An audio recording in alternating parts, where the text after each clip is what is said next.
Do you dream of having your own special outdoor space? A small garden that you can admire, enjoy, and call your own. And then you stop and think, I have no idea how to make it. Well, you're not alone. Monty Don has travelled up and down the country visiting amateur gardeners with bold ambitions. He's scrutinised their plans and pushed them out of their comfort zones. Going out into deeper, darkest, unknown territory, isn't it? It's not been easy. I hate it. But everyone's worked incredibly hard. Both of us want to sleep for a week, pretty much. We've had your tea break, come on. And the transformations have been extraordinary. It's just incredible, it really is. I declare this garden open! I do believe that everybody, however small their garden, can cultivate a big dream.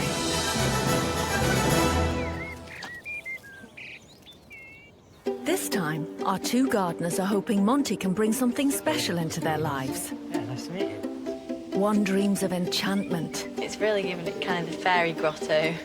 The other hopes to feed body and soul.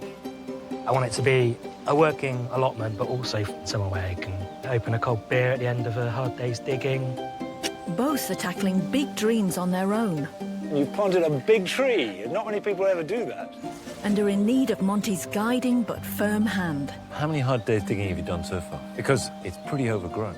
Are they asking too much of their spaces and of themselves? Nobody thinks that it's going to work. So, yeah, I've got a bit of a point to prove here. He'll like it. And if he doesn't, I'll get him drunk. Blackpool, on the Lancashire coast, is the home of our first gardener, Alex, an accountant in the civil service. As a first-time buyer, she left her parents' home and moved into this small new-build house 18 months ago, with her spaniel, Spock. I want it a bit wild, a bit untamed. It's a bit of a blank canvas. That's quite a dream away from the way it looks right now. 32 square metres of, well, nothing much. I want an enchanted forest theme. I want a bit of a fairy and mythical creature influence throughout the garden, toadstools, that kind of thing. Luckily, this novice gardener can count on the help of parents Kevin and Susan, as well as Monty. I think my mum was particularly thrilled because she was already a Monty Don fan. I'm just hoping for his years of knowledge, his advice. I'm definitely not an expert, so I'm looking for all the help I can get.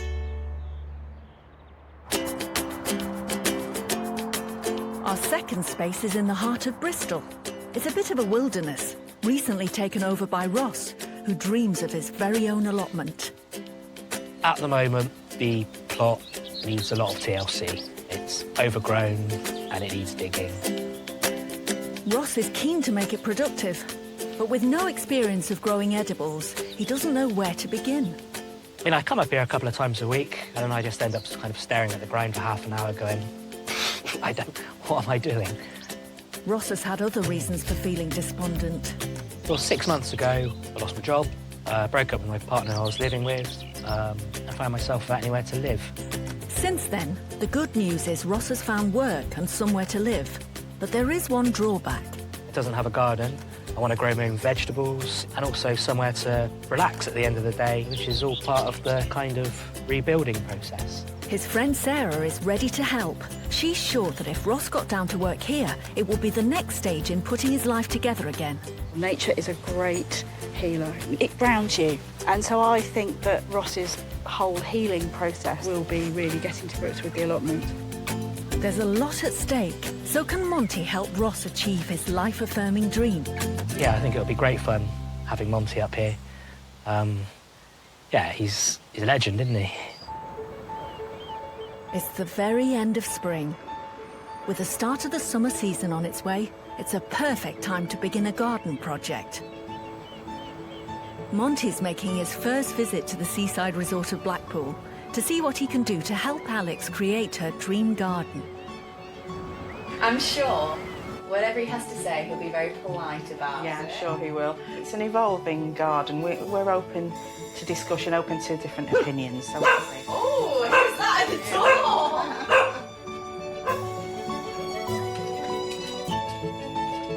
here barking. Hello, hello. Hi, I'm Alex.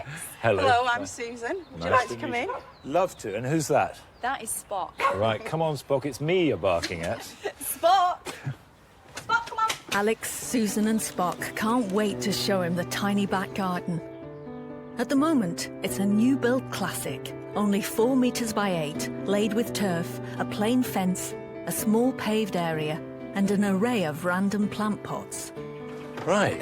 It is a small space. And she has big dreams. Right. What do you want to do here? I want to create my own little enchanted woodland in the back garden. When you say an enchanted woodland, what do you mean? I suppose in my mind, I'm seeing kind of more of a stylised Right. woodland. More of an interpretation. Yeah. Are you feeling like it will be coming into a woodland glade, or is it a path leading you somewhere? I don't want it too structured, too formal. I do want it a bit wild. Right. I think her intention is to have a path that actually does lead to something. Right. And what would you like it to lead to? I'm not 100% on what feature I want at the bottom of the garden yet. And the other thing which is key in a small space is keep it simple. Yeah. You know, one idea done well will look 10 times better than 10 ideas done badly. Next, the question that can be a bit of a reality check for our dreamers. But what sort of budget are we talking about? 1,500, Right. and I've got a bit of leeway, so I can go up to 2,000, but I'm not spending over 2,000. OK, fine. There speaks our careful young accountant. You know, this is a small space. It means you can have something nice for that. That's completely realistic. What I'd like, really, is for you to show me any pictures, drawings. Okay, All right? Yes. OK, let's go and see some. let's go. Alex's plan is to build a wooden deck at the back of the house with rustic wooden seating and a herb planter made from a recycled timber pallet. She wants to create a wide, curving grass path down the middle of the garden. There would be logs as stepping stones, leading under a rose arch to a row of ornamental trees. She wants to cover her fences with colourful climbers and plant up her borders with wild flowers and cottage garden plants. Monty's experienced eye spots a few common design mistakes. Your path is very wide and a tiny strip of border along the edge there. The path is probably going to be about a third of the garden. So it's going to be, essentially, a big area of grass with 2 little borders on either side, but with logs, saving stones set in. It would be Monty opens up Alex's plan a bit more. Nothing at all. Why not just have the log stepping stones and make the borders go right up to them? Right. So it's all border, and then your path winds through it. I've already bought a rose arch, so it would have to be a specific width to accommodate the rose arch. But the rose arch can go anywhere. Just have roses climbing up. You don't have to walk through it. Oh, that would be interesting. And to add to her plan, Alex has pulled together some images. Anything else that you saw that you liked? Yeah. What was Lights this? in a tree. To have lights in a tree, you need a tree to have lights in, don't you? I do have trees, they're not quite that big though. No, but you could spend £300-400 buying one magical tree that was the sort of centre of the garden, and the whole thing suddenly comes alive because it's based around a really strong idea. No, you're making me feel lucky to have a small garden now. Monty suggests removing everything and starting from scratch. He thinks Alex should plant one large dramatic tree in the centre of the garden. She should use wood chippings instead of grass, and keeping her idea for a log path, it should lead down the garden to her rose arch at the far end. The rest of the space could then be mulched and planted up with clumps of woodland plants and climbers to hide her bare fence. Alex has a lot to think about, but there's one thing she and Monty already agree on. Before we can do that, obviously the grass has to come up, doesn't it? Definitely. So with Dad Kevin already at work on the new deck, time for a lesson in turf lifting.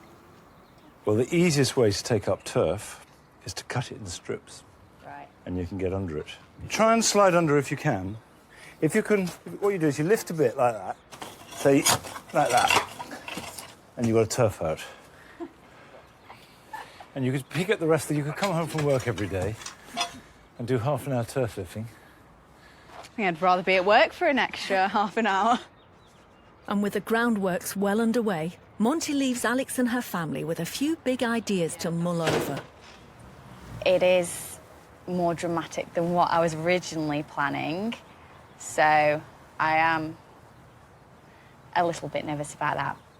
I think if Alex can bring herself to base the garden around a large tree in the centre, which her budget would allow her to do, not only will it convert a tiny space into something really extraordinary, but also it will tap into something deeper inside her. So that's a possibility that I really look forward to. And if she decides against it, it doesn't matter. It's the middle of June, very late to start growing summer veg from scratch. Monty's come to Bristol to take his first look at Ross's allotment. I'd like to say I don't know what I think Monty's going to think, but I know what he's going to think. He's going to think, Christ, is all a bit overgrown, there's a lot of grass and a lot of weeds. Looking forward to seeing what he has to say.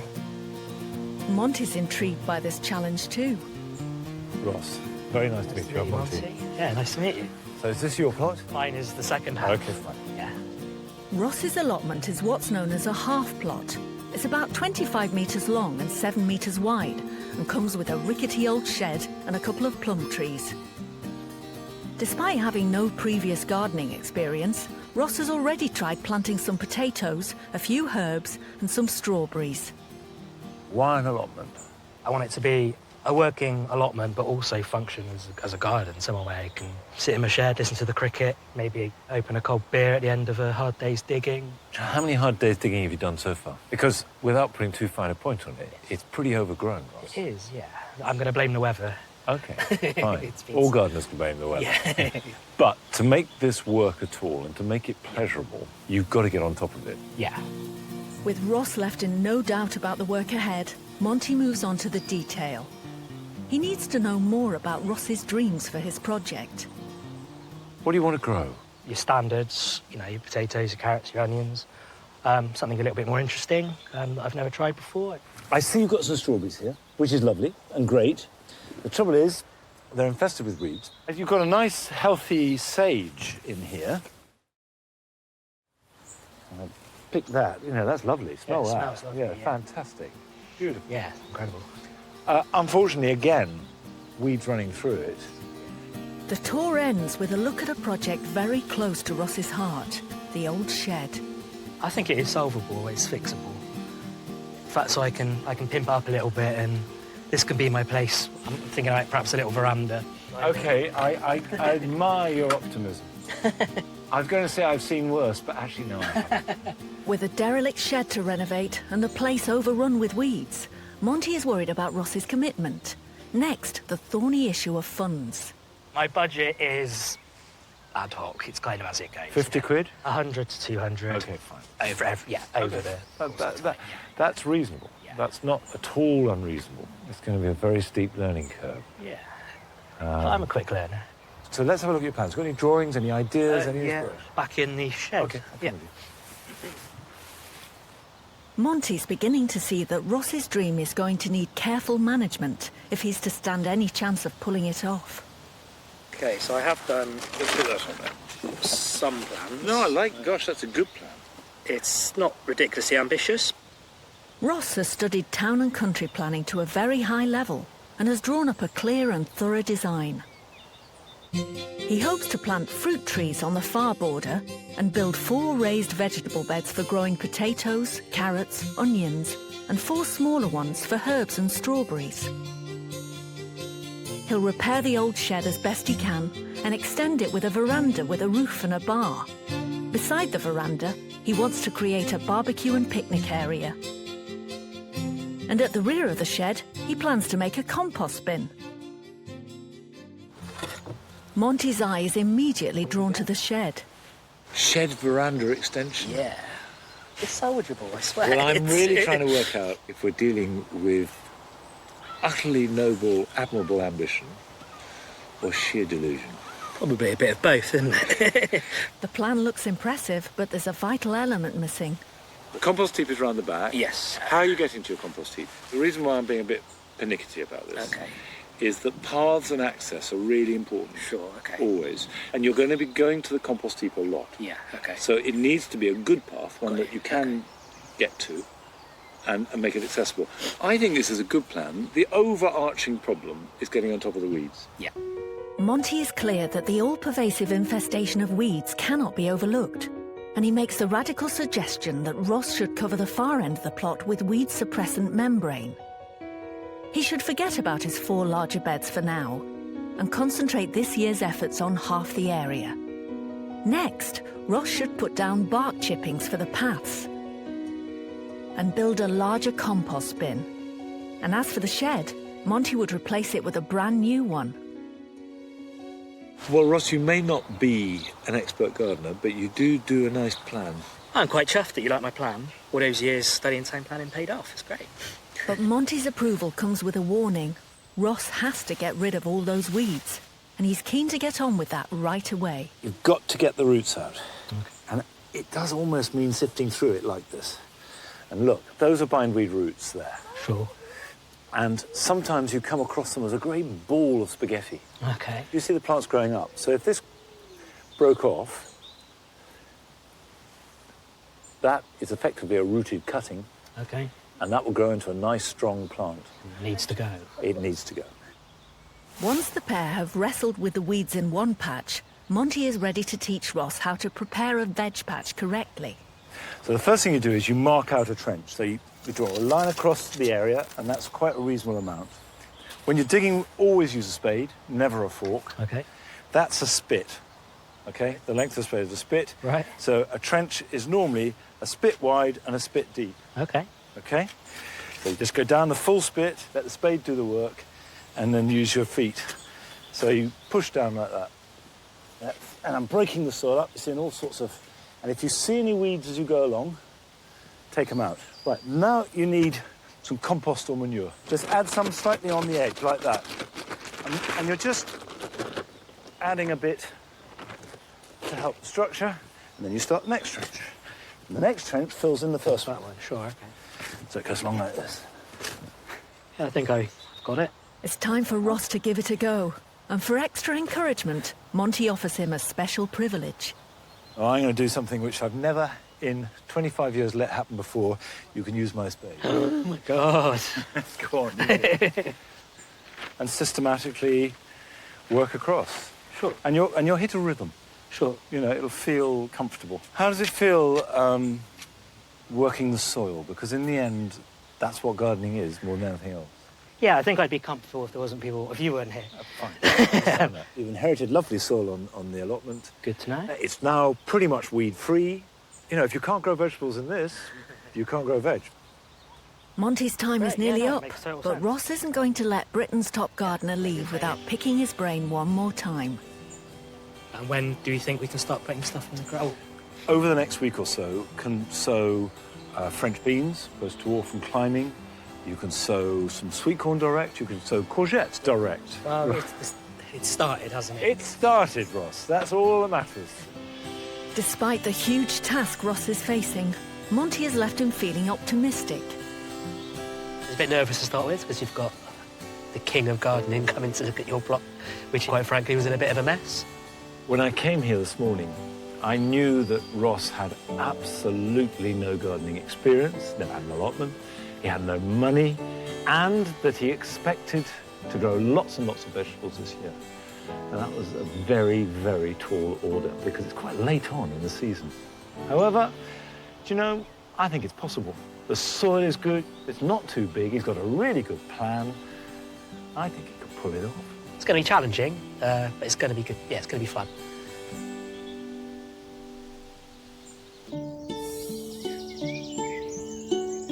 Summer has well and truly arrived.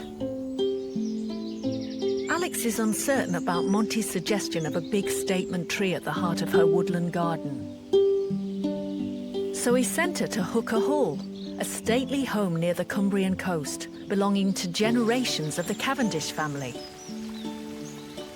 Its 25 acres of gardens and woodlands include a distinguished collection of mature trees. Head gardener Glyn Sherratt is on hand to give the family a tour, starting with a show-stopping botanical curio, Hooker's enormous monkey puzzle tree.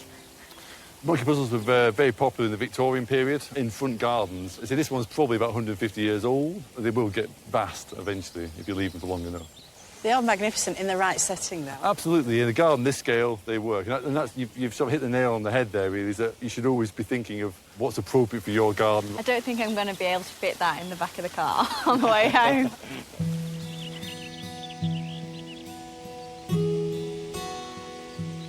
Hooker's grounds are home to a host of ancient trees, many of which have grown hoary and twisted, giving them the look Alex is after. I think these trees are really interesting because not only have you got the kind of moss growing from the bottom, you've got this kind of flaky bark as well. Older trees tend to have the more textured bark. It tends to come with age. Like people, really. Watch it. There's one particular tree that Glyn thinks Alex will really like. Wow. That's absolutely magnificent. I know, it looks like something you'd find in a fairy grotto. The great Hooker lime was probably planted in the early 1600s, and today its huge trunk measures more than 25 metres in circumference. It is recognised as one of Britain's 50 greatest trees.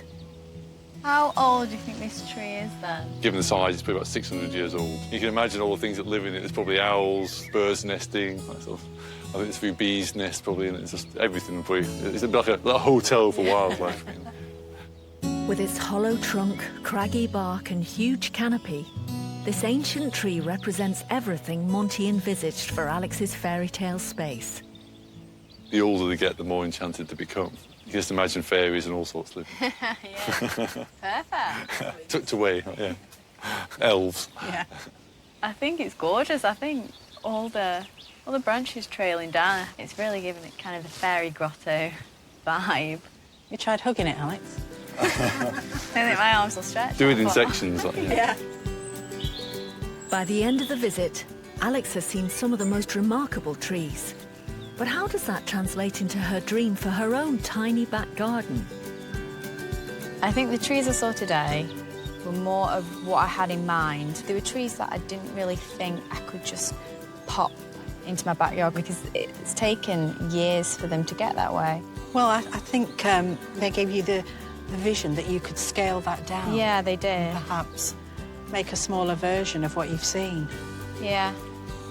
The visit today has confirmed that I am on the right track for my vision.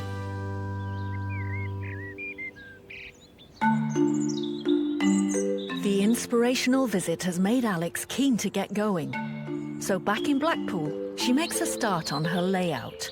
Okay, so these are the stepping stones that I'm going to be using to get from one part of the garden to the other. They're basically going to be laying in a sea of wood chippings. Keep the forest theme alive. She's yet to decide what kind of tree to choose, but is already working out where to put it. The tree is going to go bang in the middle of the garden.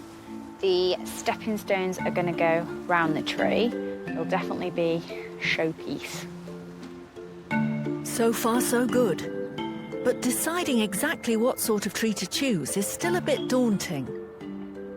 It was weighing up what can look good, what fits in with the theme, what am I going to be able to look after. It's September where I'm aiming to finish it by, but there's still a low level of anxiety there that all my other plans aren't going to come into fruition.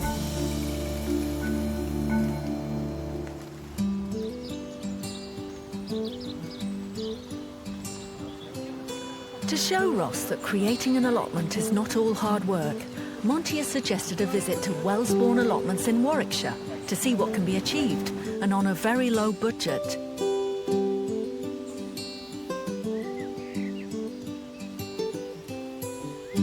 The 3-hectare site is one of the oldest in the country and was first cultivated in the 1840s. Ross is meeting gardeners Ian and Joe, who are focused on vegetables and recycling on their plot.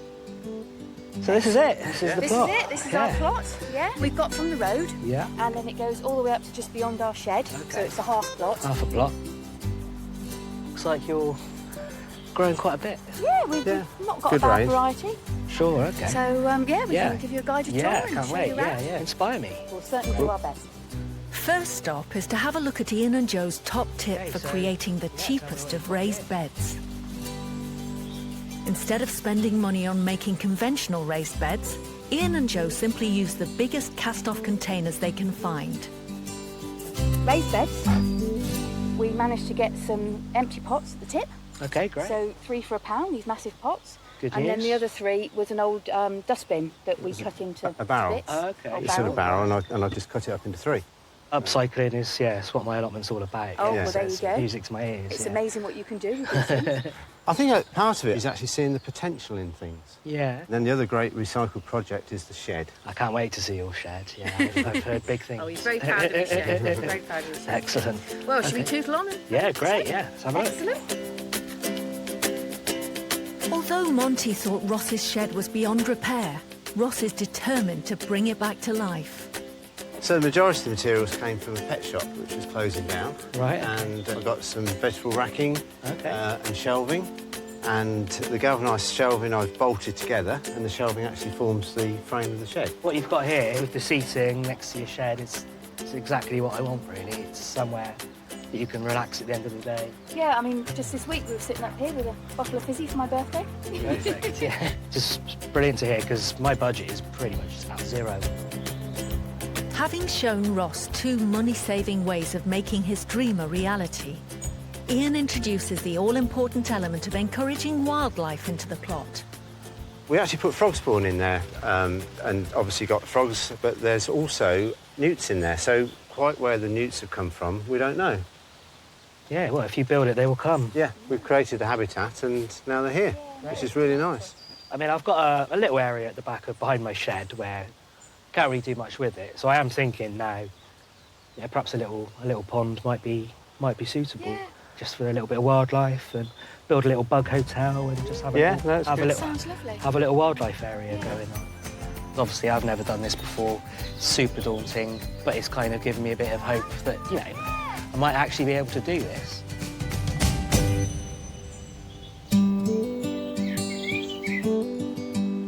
Back at his own allotment, Ross is soon putting his research to good use. When we spoke to Ian and Joe, obviously saw their pond and their little wildlife reserve, and that's kind of inspired me to do my own little ones, and decided to go along the bug hotel route just to get some of those little bugs to help me kill the slugs as much as anything. And with the pond, hopefully we can get some wildlife, just have a cool little area. But I've had the kids up as well.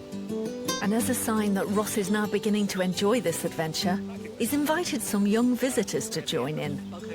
These are my godchildren, so I thought it'd be quite nice to, to actually get them right at the start. So what kind of bugs do you reckon we'll get? Ants. So which ones? Ants. Ants, yeah, we'll probably get some ants in there. Some wood lice. Some spiders. Yeah, some spiders. I see the little ones with the holes in. That's bamboo. Hopefully we'll get some bees in there. Sarah's come down to help too. She's noticed a big change. I think Ross has really got his allotment mojo working. I think he's done loads in the last few days, and I think that's got a lot to do with visiting the allotment that he went to see, and it's given him some real kind of oomph as in to how it could look and how exciting and how individual he could make it. So Ross, we're going to plant these peas around these tripods you put up. Okay, great. Cool. Even though everyone is encouraging Ross, he's not quite sure he can fulfill his dream. Main things I'm worried about, it's the workload of, there's still so much weeding to do, which you've got to be in the right frame of mind for it. Sometimes the thought of coming up here and just today's job is the weeding. It's not completely fun, so I just hope that doesn't drag me down too much.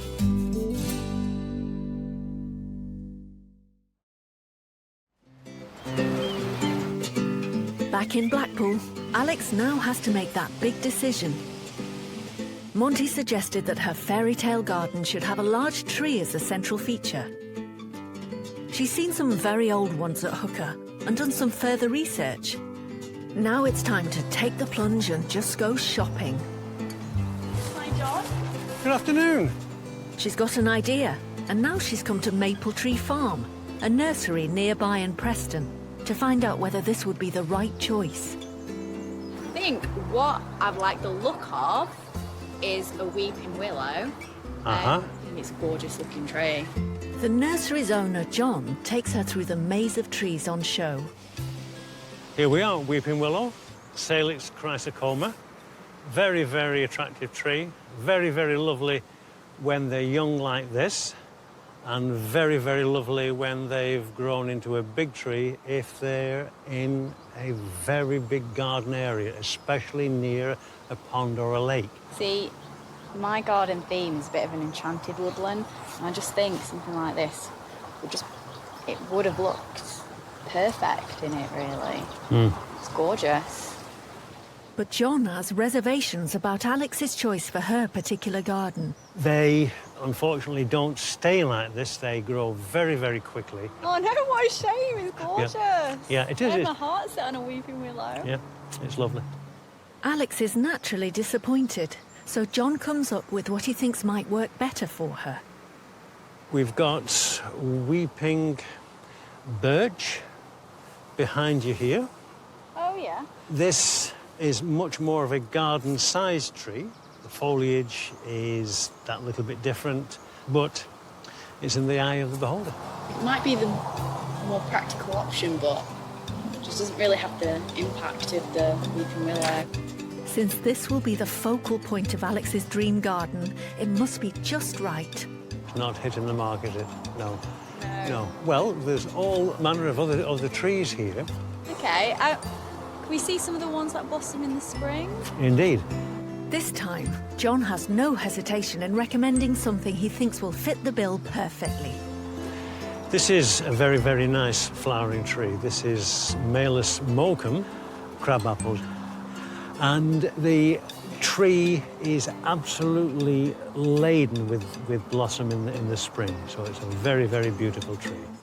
As John is keen to point out, this crabapple tree will give Alex year-round interest, with its dark pink blossom in spring, an autumn crop of miniature apples.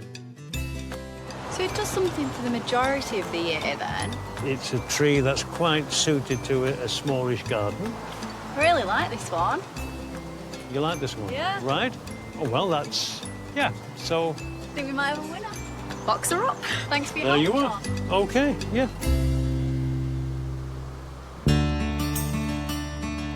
It's the end of July, and nearly 6 weeks since Monty first visited Ross's allotment. Last time, he advised only tackling part of the plot during this first year, concentrating on weeding and planting up only half the raised beds Ross wants to build.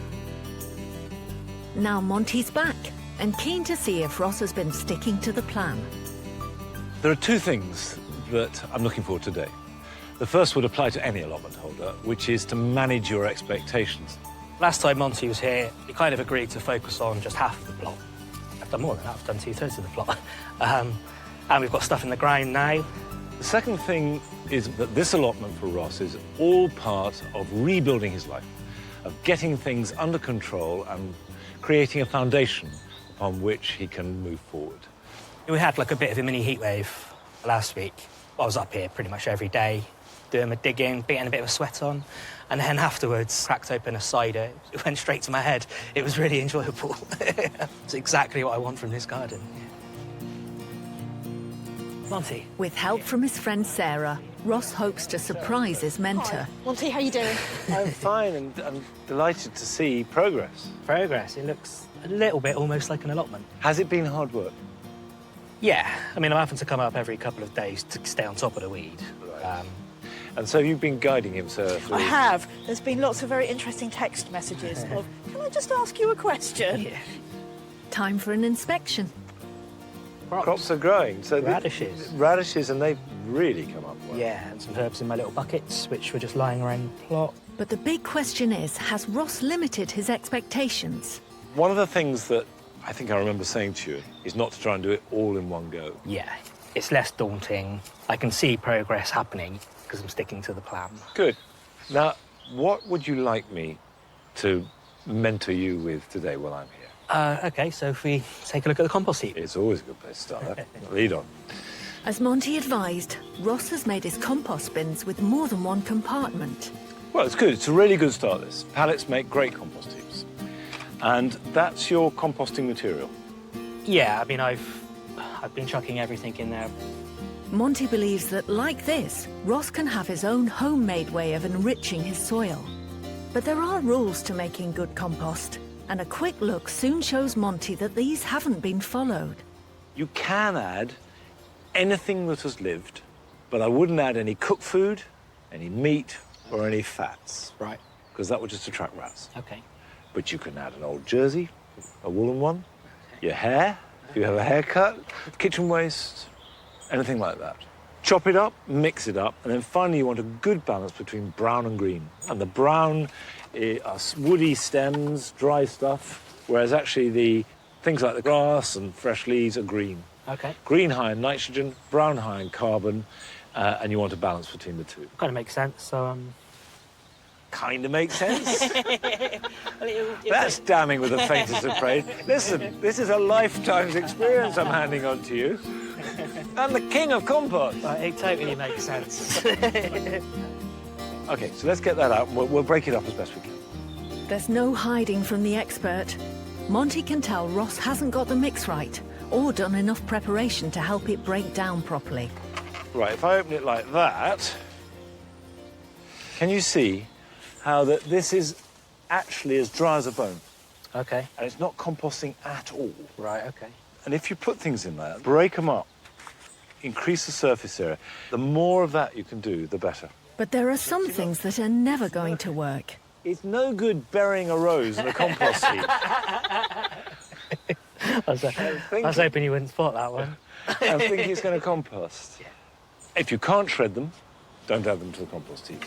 And having gone through what's there, Monty follows this with a suggestion of what Ross can add to his rather dry heap. Have you got some green material? A bucket of greens. Brilliant. Now, do you see how this is now getting a bit chopped up? There's a much better chance of that composting. OK. If we mix that with that lovely green material... Yes.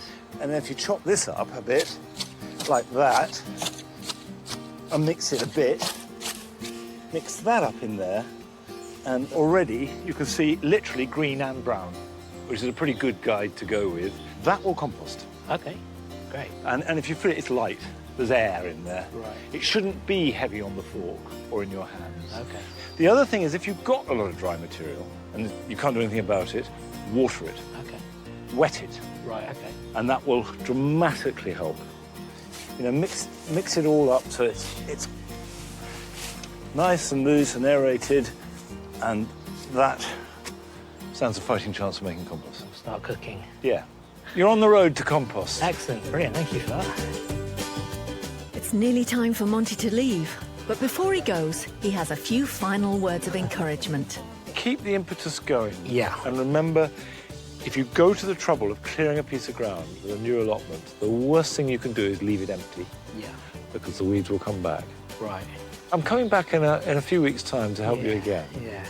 What's apparent, talking to Ross, and perhaps even more watching him listening, is that he's an intelligent, thoughtful man who, of course, can manage growing vegetables. I think it is going to be a trial and error because, you know, as I've said many times, I've never done this before. But hopefully, fingers crossed, I'm doing everything as well as I can. What is really noticeable is that he's tentative. He doesn't have a lot of confidence. And I suspect that's all to do with his frame of mind. There's no question that as he gets more assured, the allotment will get better too.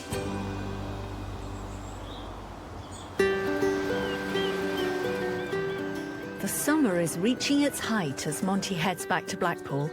He's curious to find out if Alex took his advice about her enchanted forest design. I'm very excited at the prospect of seeing a really large tree with gnarled, mature growth dominating the garden. I really hope she's gone with it, because it would be very exciting. Things have definitely moved on. Right. You've been busy. Let me just work out what's been done. Is there going to be a path? The path is going to follow all the way from the deck into the rose arch. Okay. And the rose arch, which is now in position? Yes, I'm planning to keep it there in the little corner of the garden. But clearly, Monty is missing something important. I was expecting a much larger tree. At what point did you change your mind about that? I don't think I want a tree overwhelming the rest of the garden. Well, that's fair enough. I mean, what matters is you've arrived at where you want it to be. So the next stage is to plant it. Where do you want the tree to go? Monty can see that Alex is beginning to feel more sure of what she's after. Time for action. I'm thinking basically right in the middle of the garden, and the path moves around it. So if you go back onto the decking and you can see, and just say up a bit, down a bit.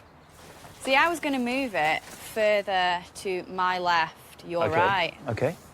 Yeah, and maybe slightly towards me. And then I think we've got... Yeah, that's probably about... How's that? Yeah, it's probably about where I was going to put it. Once Alex has selected the spot, Monty gets ready to plant the precious new addition to her garden. Just on cue, reinforcements arrive.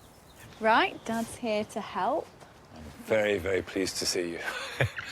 The cavalry is here. It used to be thought, when I started planting trees, you added compost and manure underneath it, and you gave it a start, and you fed it. We don't do that now. Because if you put goodness underneath the roots are going to stay there. Yeah. Why would they not? And it delays the growing out. Right. You put your goodness on top, you mulch thickly. First, Monty gets to work with Kevin and Alex, digging a hole as deep as the tree's container. The best soil, in theory, is going to be the first foot, which is what, obviously, we need to keep the best soil to feed back in. Yeah. And any really rough stuff on the other side. With Spock overseeing proceedings, they widen the hole. Right, so we need to take some turf off. At least another foot. Another foot, yeah. Right, what we'll do... What, dig this is to... take that out a little bit more. Yeah. And then we'll start digging around. Right. So the whole thing's loose. Now the hole is fully prepared, Monty gives another piece of advice. So will we need to unravel some of these small no, if it's very pot-bound, i.e. if they're roots, what you can do is sometimes just, don't try and unravel them, but just break them. Yeah. Just like that. And what that does is stimulate regrowth from the points where they broke. Critical now. With all preparation completed, it's time for the heavy lifting. Perfect. Is that the way you want it?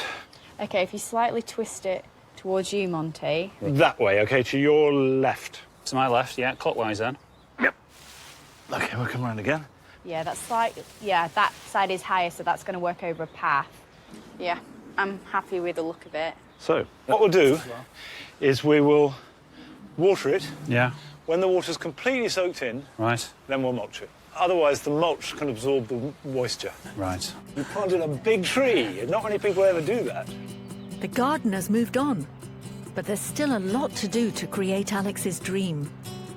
I will be back at the beginning of September, expecting a magical fairy woodland and perhaps a magical fairy glass or something to celebrate. I think that can be arranged. OK. I can't deny that I was a bit disappointed when I saw the size of tree that Alex had chosen. I was expecting something much bigger and older and more venerable than that. But that was a bit unrealistic. And it is big and it does dominate the garden. And importantly, it makes her feel confident. And I think that's the door opener. All she has to do is put the rest together around it. So when I come back in 6 or 7 weeks' time, there will be a fairy forest to celebrate.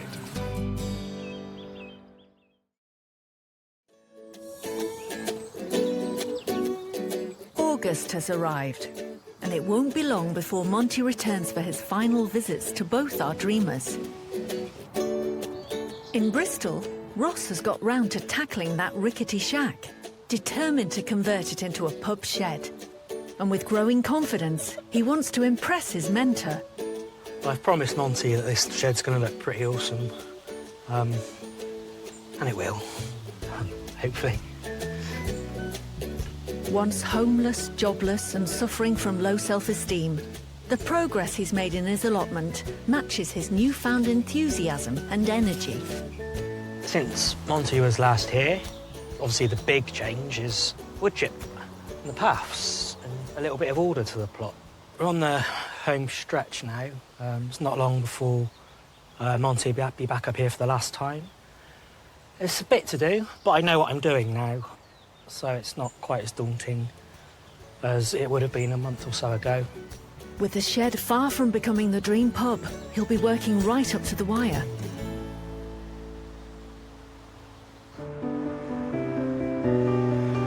Since planting her tree, Alex has had a lot to do to get all the rest of her garden finished before Monty comes to give his verdict.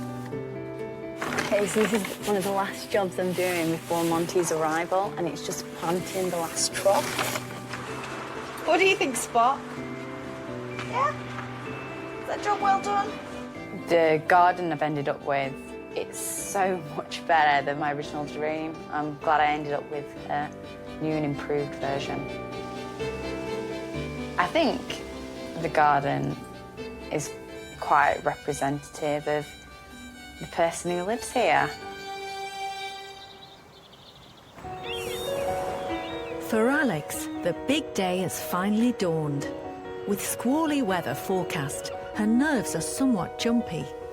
I woke up this morning and I was in a bit more of a panic because it was raining, I hadn't finished the trough, I hadn't finished the wood chips.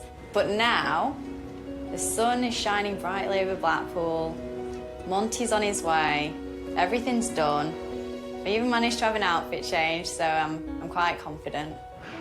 More often than not, when I come to visit a garden for the final time after months and months of work, I have a pretty good idea of what I might see. I'm hoping he'll say maybe that he hasn't seen a garden quite like it before. In a good way. We planted the tree, and that's obviously going to be the centerpiece still. But how that has become this magical fairy forest that she spoke about when we started, I don't know. And I can't wait to find out. He'll like it. And if he doesn't, I'll get in trouble. Before she started, just over 3 months ago, Alex's tiny garden was as bland as they come. Now it's the enchanted woodland of her dreams. Look at that. Fantastic. It looks great.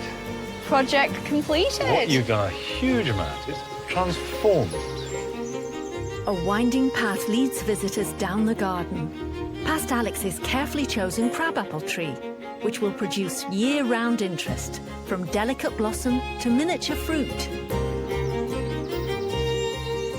An array of pink and purple planting is set off by a carpet of wood chippings and the occasional pine cone, as you'd find on a forest floor.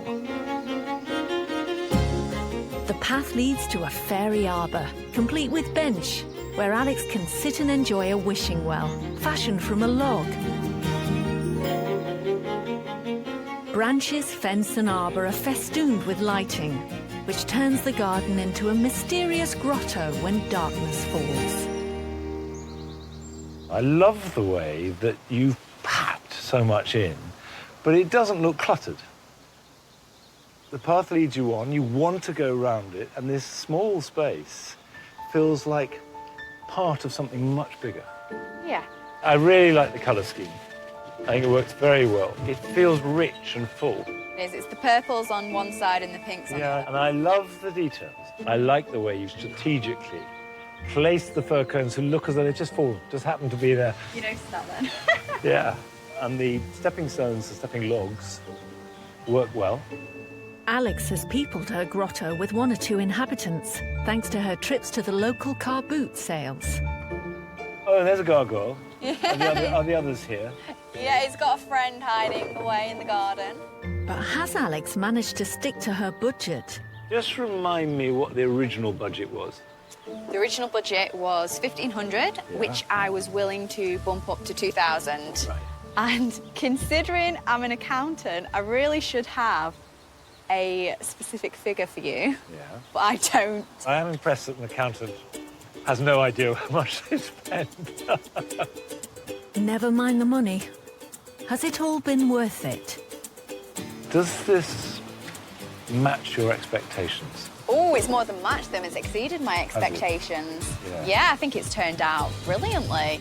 Monty's preview complete. It's time for family and friends to explore Alex's dream haven. And amongst them, her helpers. I'm extremely proud because, I mean, it's all been her idea. She knew exactly what she wanted from the start. I must admit, the end result, like Sue says, it's worked really well. We're really, really pleased and happy that all our hard work has paid off. I think it looks fantastic. Given the size of the garden, I don't think we could have made anything better. Time for Monty to give the garden an appropriate send-off. We should raise our glasses to a magical fairy forest and hope that it remains magical and that the chief fairy enjoys it for a long, long time to come. So to the magical forest. Cheers. Cheers, everybody. Well done. I think the attention to detail in this garden is really extraordinary. And it creates a theatrical set. It is the completion of the fantasy forest that Alex has spoken about all along. I think my original dream probably couldn't be classified as big. I think he's probably helped me up my game in that respect, and it has turned out to be from a medium-sized dream to a big dream. And I'm sure very quickly she will realise that this is not a set to stand back and admire, but a garden that you can live with and that she will grow alongside.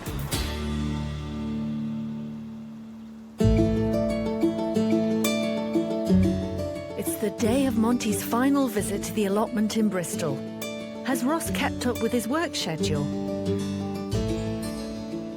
Today is unusual because although Ross's dream is as big as any, his horticultural ambitions are modest, but really, really important to him. I think that Monty will be really impressed. Ross has done everything that he said he was going to do. And I think the allotment's come on leaps and bounds since we began. So yeah, hopefully he'll love it. He's done well in the allotment, but actually that's not the important thing. What I am looking for is to see the changes in Ross himself and see how coming here and working outside has given him opportunities and chances that he didn't feel that he had before.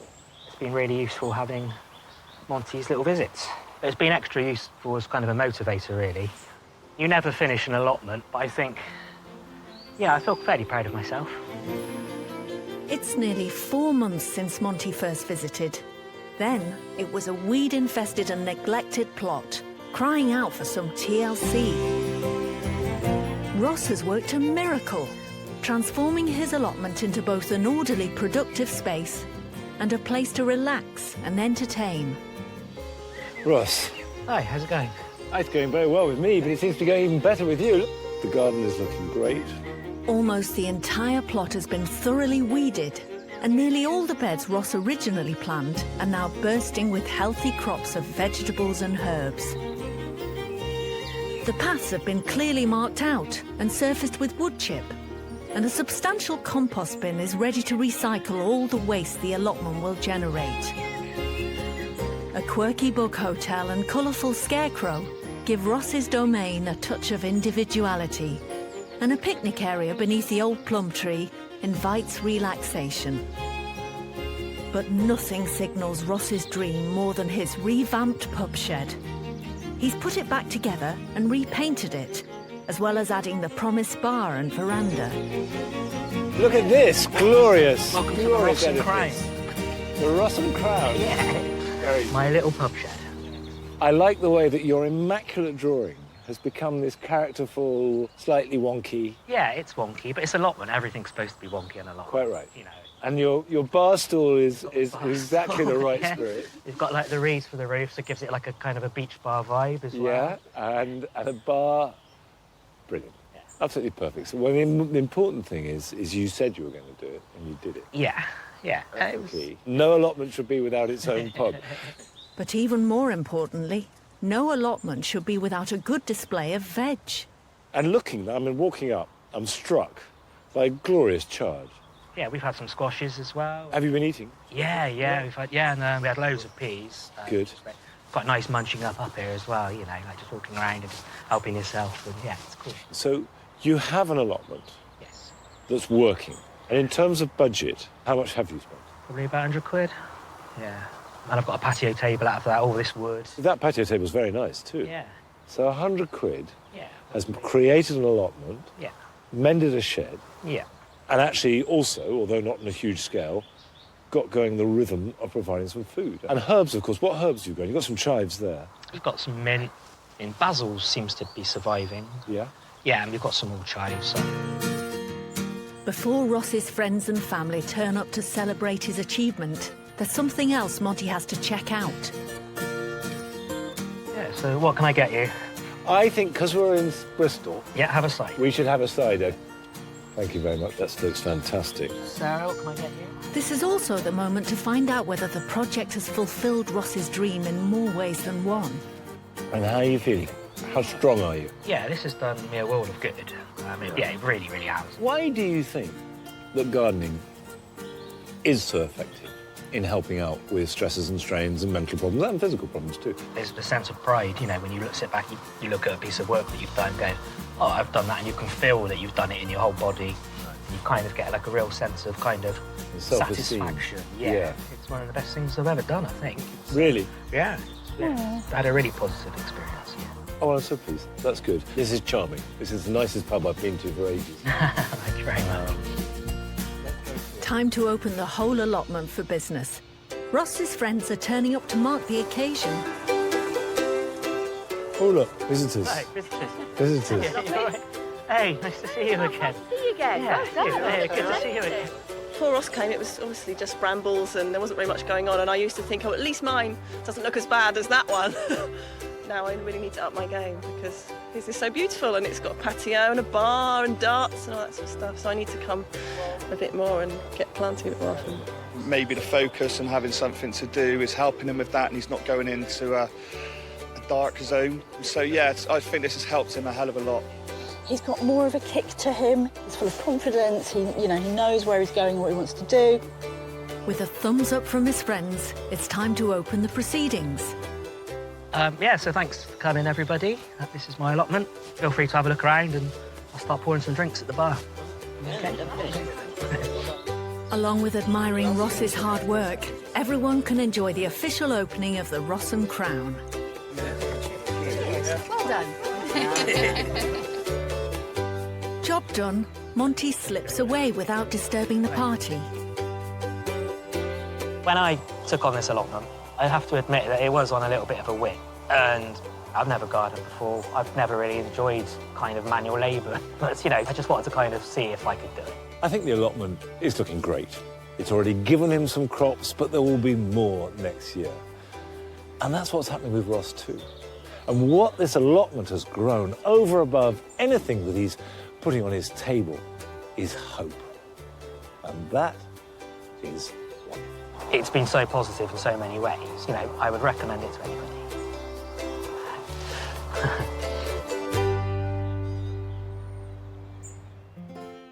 Do you dream of having your own special outdoor space? A small garden that you can admire, enjoy, and call your own. And then you stop and think, I have no idea how to make it. Well, you're not alone. Over the past year, Monty Don has travelled up and down the country, visiting amateur gardeners and working with them to make their dreams come true. He's cast a critical eye over their plans. Don't be too horrified, okay, Monty? Everything's possible. I know it seems unusual. It's just profoundly unusual. And given advice. Just pinch that off. But they took so long to grow. He's got stuck in. Oh my goodness. And everybody has worked incredibly hard. Look at the size of that. The results are truly exciting. It's really nice. I do believe that everybody, however small their garden, can cultivate a big dream.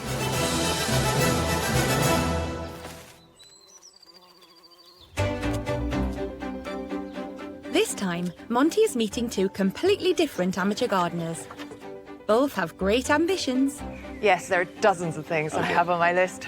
I want giant flowers. For one, the sky's the limit. What's your budget? 5,000 to 7,000. And the other wants a fantasy garden on a shoestring. I don't have any money at all. But neither have a green thumb. I would not in a million years have done that. What do I know? Don't even know what a trowel is.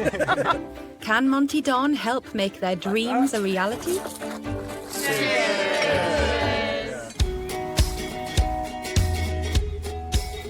Our first big dreamer lives in the leafy London suburb of Teddington. Self-employed entrepreneur Jennifer Wood works from home in an office at the end of her garden. She hopes to change her shapeless, muddy plot into an Italian-themed haven, perfect for working, relaxing and entertaining. She's enlisted the help of her sister, Jill, to make this garden a family affair. We 3 sisters. There's another one who's a middle sister who lives in America. Part of the reason why we can do this garden now is because our mother died in January. There's a bit of money that we can use to do something actually really special. Hopefully our sister will be over at some point. It'll be almost sort of creating in her memory. Hoping that together we can create something that will look rather lovely. Our second big dream comes from Carenza Robertson, a job centre work coach from Billericay. I want to show you the fairy at the bottom of the garden. She's no expert, but hopes to turn her back garden into a veritable wonderland to enjoy with her daughter Delphi. This part of the garden down here, I want to create a secret garden. Sort of an Alice in Wonderland type of theme, where there's lots of teapots together, toadstools, potentially a pagoda with roses, and the border on that will be all different bottles, but turned the other way. No shortage of ideas here. I wouldn't call myself an experienced gardener. I mean, just look outside my front door. There's 2 plastic bushes there. That's about the extent of my gardening skills. And she wants to do it for next to nothing. The manpower's going to be my friends, you know, and the little things that we need to buy, I'm sure I can negotiate. I mean, I've got more cheek than probably anyone you know, so I'm sure if I can't get a freebie from somewhere, I don't know who can. It's March, and Monty Don has come to Teddington on the outskirts of London to meet Jennifer Wood and her sister Jill. It seems as though our sisters are quite keen to meet Monty. I've always had a bit of a... Oh, yes, he's absolutely on my wavelength with gardens. Hello. Hello, Monty. I'm Monty. Come, Pedro. Lovely. Now, here we are. It's a beautiful tree.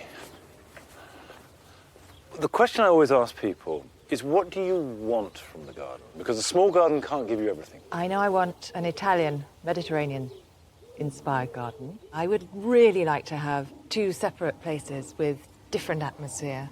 Low maintenance. Right. Gravel, because it's very shady, and probably big terracotta pots. And in practical terms, what's your budget? It's about 5,000 to 7,000. When people say that to me, I think, forget the 5. Because 5 to 7, you're going to spend 7. Whereas if you said 5 and it cannot be more because I don't have more and it can't go, Yes. that's a different thing altogether. It should be 5. But it will be 7. Jennifer certainly has a decent budget. But what will Monty make of her plans? So just to be quite clear, Yeah. This is the house. It is, and garden office at the end. So Right. at the moment we just have this strip Yeah. going between the 2. The terrace I want to extend out further, and this is where the raised barbecue section will be. Jennifer wants to create a large terrace for alfresco cooking and dining. She envisages a sunny area for relaxing with a water feature, as well as a path leading to a screened-off area around her office at the back of the garden. The path, such as it is, actually goes that way, into the shade, nudging past the barbecue, away from all the nice smelly plants, to the office. I can tell you you'd walk like that every time. I was going to say that, this line of desire, Yeah. and The line if of it's too sinuous and you're in a hurry... You'll step across. The other question is grass and grass management. I know it's incredibly important to keep some kind of drainage going on in the garden. If we pave the whole thing, that's appalling for wildlife. Can I just stop you for a second? Yes, you can. I think that's a bit simplistic. Okay. Paving a garden need not be bad for wildlife at all. In fact, it can be actively beneficial. Mown grass is not actually particularly good for wildlife. Long grass is. Yes. Long grass is fantastic. Different types of paving don't have to be cemented and concreted. You can have plants growing in the cracks between things or in gravel. You can have perfectly good drainage. Monty suggests dividing the garden into 3 very separate areas. The lawn will be replaced with a paved area, losing the meandering path. He also spotted a fundamental problem with her layout. This drawing, which is fine, absolutely great, it's not to scale. And it's really helpful to get proportions right, because otherwise you sort of, in your mind, there is a lawn and there is a... Sweeping borders. Sweeping borders and the avenue of cypresses and whatever it might be. You are bound by the limitations that are there. And the sooner you can work to those, the better what you actually do will fit in and work. I like the way that Jenny is so clear about what she wants. She wants an Italian Mediterranean garden with a generous area for entertaining and a retreat from her busy life, as well as having the source of that busy life, her office at the end of the garden. Till she gets that spatial awareness right, I think the details of the planting are irrelevant. Oh, having Monty in the garden is great. Absolutely brilliant. He immediately has a complete sense of, I think, what I'm trying to achieve.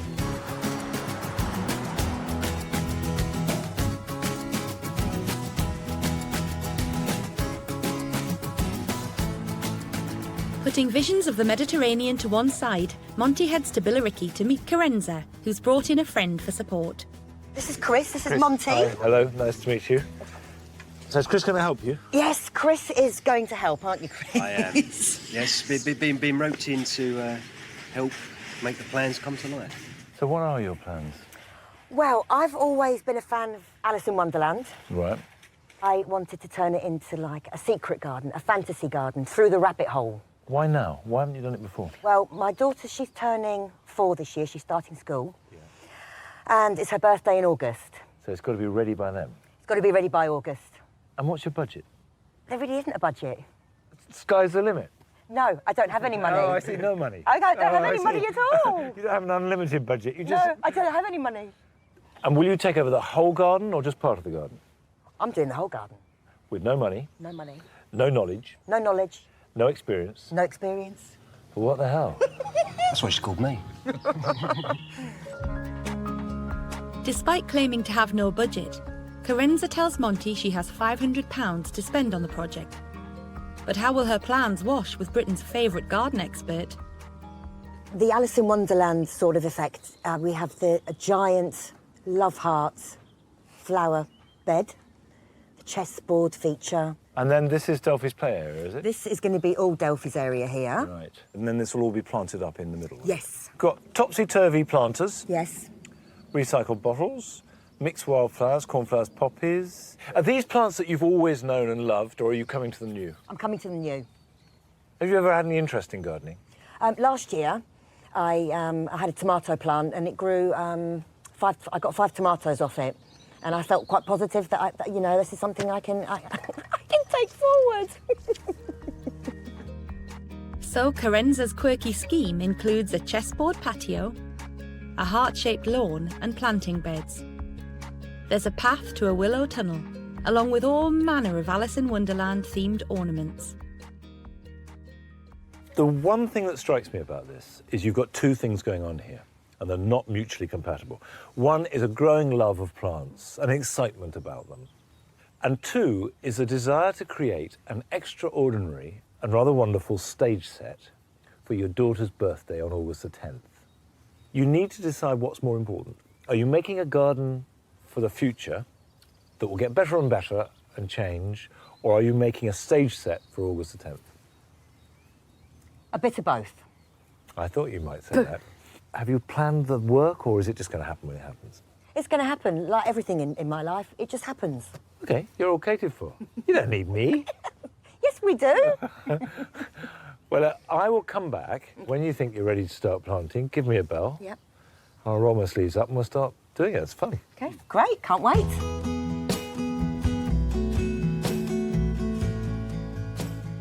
I will admit some scepticism about the plans that Carenza outlined ever becoming into reality. I thought, well, this is fine and this is fun, but it ain't gonna happen. But I hope I'm wrong about that. When I first told Monty about my plans, he looked at me rather quizzically.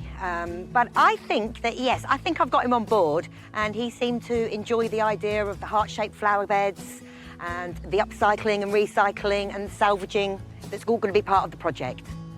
And she's got a very, very clear idea of how it could work in the garden. Whether it will be finished by August the 10th is very doubtful, and I think that's the real issue.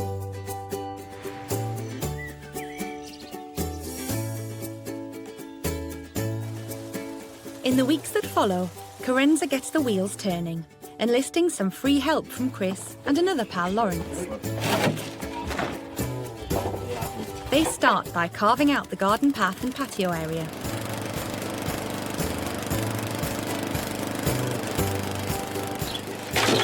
I struggle to mow the lawn, never mind do any digging. So really, with the boys, Chris and Lawrence, they've been tremendous. But without money for a skip, there's the question of what to do with the rubble. So what are we going to do with the waste? That's going to be a bit of an issue as we go on. I've got no idea, Lawrence. What can we do? How about we make a mound, you know, to tie it in with the Alice in Wonderland thing. What do you think, Chris? The thing is, what we can then do, we can build up a mound, so as you go down the garden path, it's almost as though the path starts dropping down, the ground comes up around you, so it gives the illusion of going down underneath the rabbit hole with the laurel pulled over, which will act like a hedge. And with the planting along that, it will just be a grassy bank. Carenza's friends have truly entered into the spirit. They could yet prove Monty wrong, if they keep it up.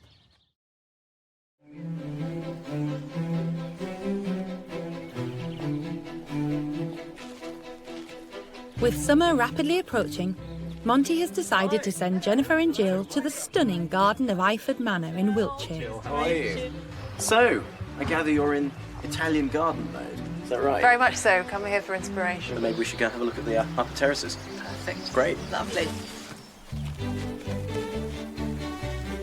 William Cartwright Hignett is on hand to show the sisters the garden that was designed by Harold Ainsworth Peto. Peto acquired Iford in 1899 and based the garden design on the old Italian gardens he discovered on his travels around the Mediterranean. This garden is a great example of how clever division of space can give one garden many different points of interest. Can you hear something? Yes. Bit of water around the corner. One of Harold Peto's great design ethos. Never give you the whole story at once. You'll have a little bit of water around the corner that you can't see, so it entices you to continue up a path.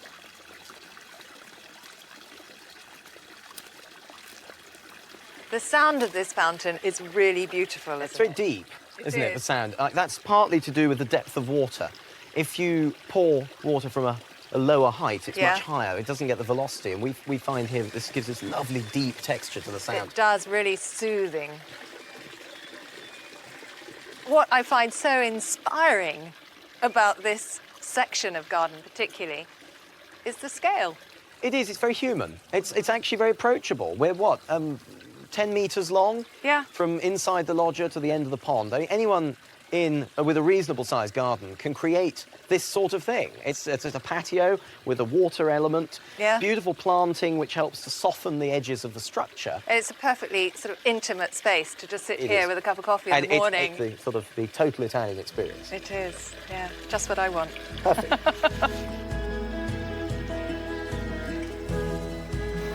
Well, it seems Monty has sent our sisters to the perfect place. Every turn brings to life another aspect of the Mediterranean, including beautiful stonework, topiary, and potted plants. Here we come to a sort of Mediterranean patio garden. I love this area because in the summer it's a real warmth, a trap for the warmth and the sun, and you get this use of pots. We love pots at Iford because it's a way of growing what you want, where you want, and when you want it. And it's so Italianate, isn't it? Yes, I'm planning to have quite a few pots around the Great. garden because there's not going to be grass. So I obviously want to bring foliage, colour, and some green. As long as it's, you know, I need a reasonably low-maintenance garden. But low-maintenance gardening is it is lovely. And patios like this behind us is a really good example of where you make all of the effort to bed it out. Yeah. And then over the season, as long as you just give it a bit of weeding and titivating and deadheading, it rewards you over and over and over again. And we love that. So you can just enjoy it.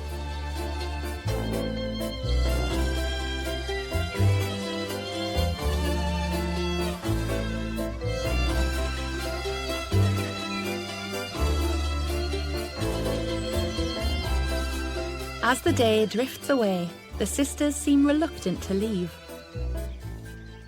It's an extraordinary place to be. I mean, we've been here all day and I feel quite sort of saturated by beauty. Of every direction you look, there is another expression which is completely different from each other. I'm staying in this garden. Yours is lovely, but I think I'll stay here. Before the evening sets in, there is still time for William to point out how Pito cleverly divided the separate spaces in the garden.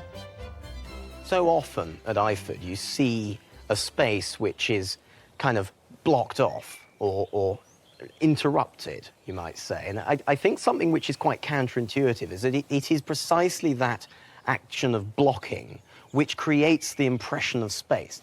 So what are the key devices that Pito used to break up the spaces? When we look out here, we are interrupting the view with columns. One of the columns is interrupted itself with a rose. Something that gives you the impression of the beyond and the near without telling you both. Small parts of this garden can be transported into the bit of your garden. Yes, they can. So I thought the terracotta pots were particularly inspiring. The water feature. Maybe there's some way that we have to, maybe our water feature doesn't become the feature as you step out of the house. Bang, there it is. Maybe that has to be in some way slightly more hidden. Inspired by the clever division of space at Iford Manor, our Italian dream team get to work in Teddington. What we're going to do is stake out the areas where the barbecue preparation area is going to be, where the water feature is going to be, and where the screening will go and the division into the next section. We can reduce that to about... Well, here seems sort of obvious, doesn't it, to have trellis? For some reason. Doing what Monty suggested has really given me a vision of these thirds, which I couldn't quite imagine before. Should the planting start narrow, instead of having the big curve that you thought of? Stagger it. Yes. Yeah, I think what he's done actually significantly is just open the whole thing out instead of it being a little bit cramped and the proportions completely wrong. With the 3 areas marked out, the next step is the ground in front of Jennifer's office. This is a separate area. It has to have a different sort of atmosphere to the rest of the garden. It's going to be gravelled. I chose the gravel, finding who delivers in bulk. Maybe not having the most beautiful, tiny, pale pebbles which I envisaged. We've got actually fine, regular, standard gravel. That's good. It's incredible. It took so little time and actually very little effort, well, particularly on my part. The whole thing is completely transformed. It's absolutely remarkable.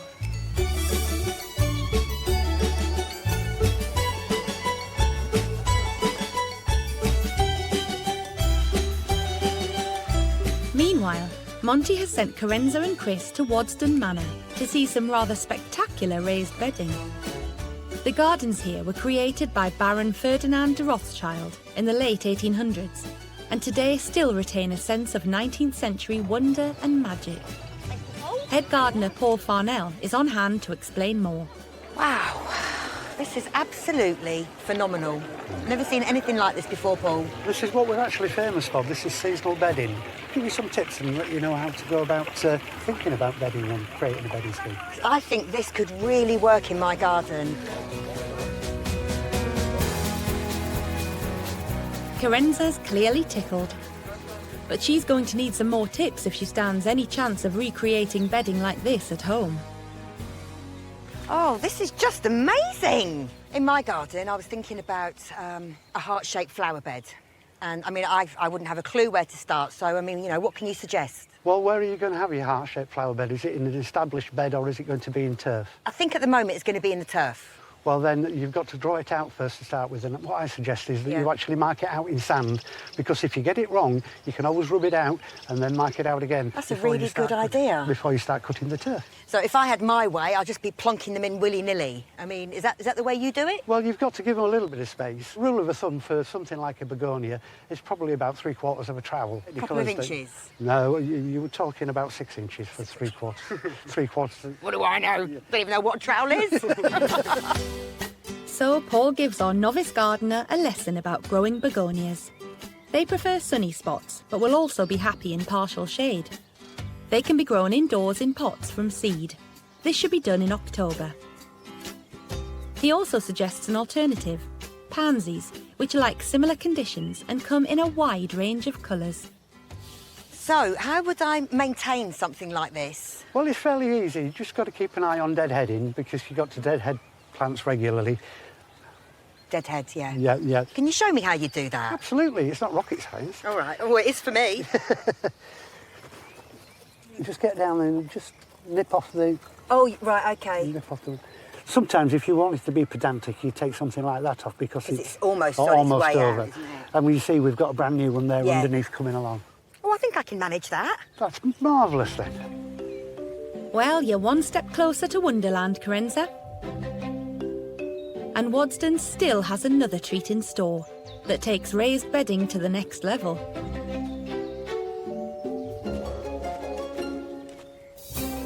We've got something round the corner here that might surprise you. Yeah. Oh, my word! Wow! That's amazing, Paul. Did you make that? Well, pretty much, yeah. It's based on a Victorian idea. We found an image of a bird very similar on an old diascope, and we thought we'd have a go at recreating it. That's just magnificent. Has he got a name? It's just a pheasant. If you think about it as if it's a huge hanging basket, really. There's a metal framework and a wire frame over that. Compost is packed in between the wire framework and the metal frame underneath. And then we plant into that compost through the mesh. And eventually the plants fill out and away it goes. It's completely bonkers, isn't it? My head feels like it's going to blow off my body. I have seen so much, I've heard so much that I just need to go and lie down and let it all be absorbed. And wake up tomorrow and then I should have a bit more of a clear plan of what I'm going to do. In the weeks after her inspiring visit to Wadston, Carenza has cracked on with her garden. She's acquired a selection of plants and even laid a garden path. Laying the path has been really been hard work. The first batch of concrete I made didn't work out properly, but, you know, I learnt from that, and the second batch we got right, and then we were able to lay the path.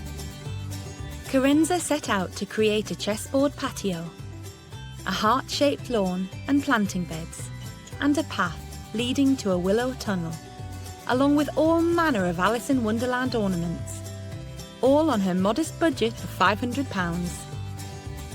It's a good moment for Monty to come and give her a helping hand. Now, the problem I have with Carenza is twofold. One, I'm genuinely not sure what she wants. It wants to be fantasy, it wants to be wacky, but it's not really realised enough. And the other thing is, plants don't enter into it. Now, there's nothing wrong in having a garden with no plants, but you've got to be clear about that. In all honesty, I don't think I'm on top of the job at all. We still have got a few weeks to go, and I'm really going to have to crack on with it. Hello, Carenza. Hello, Monty. Hello.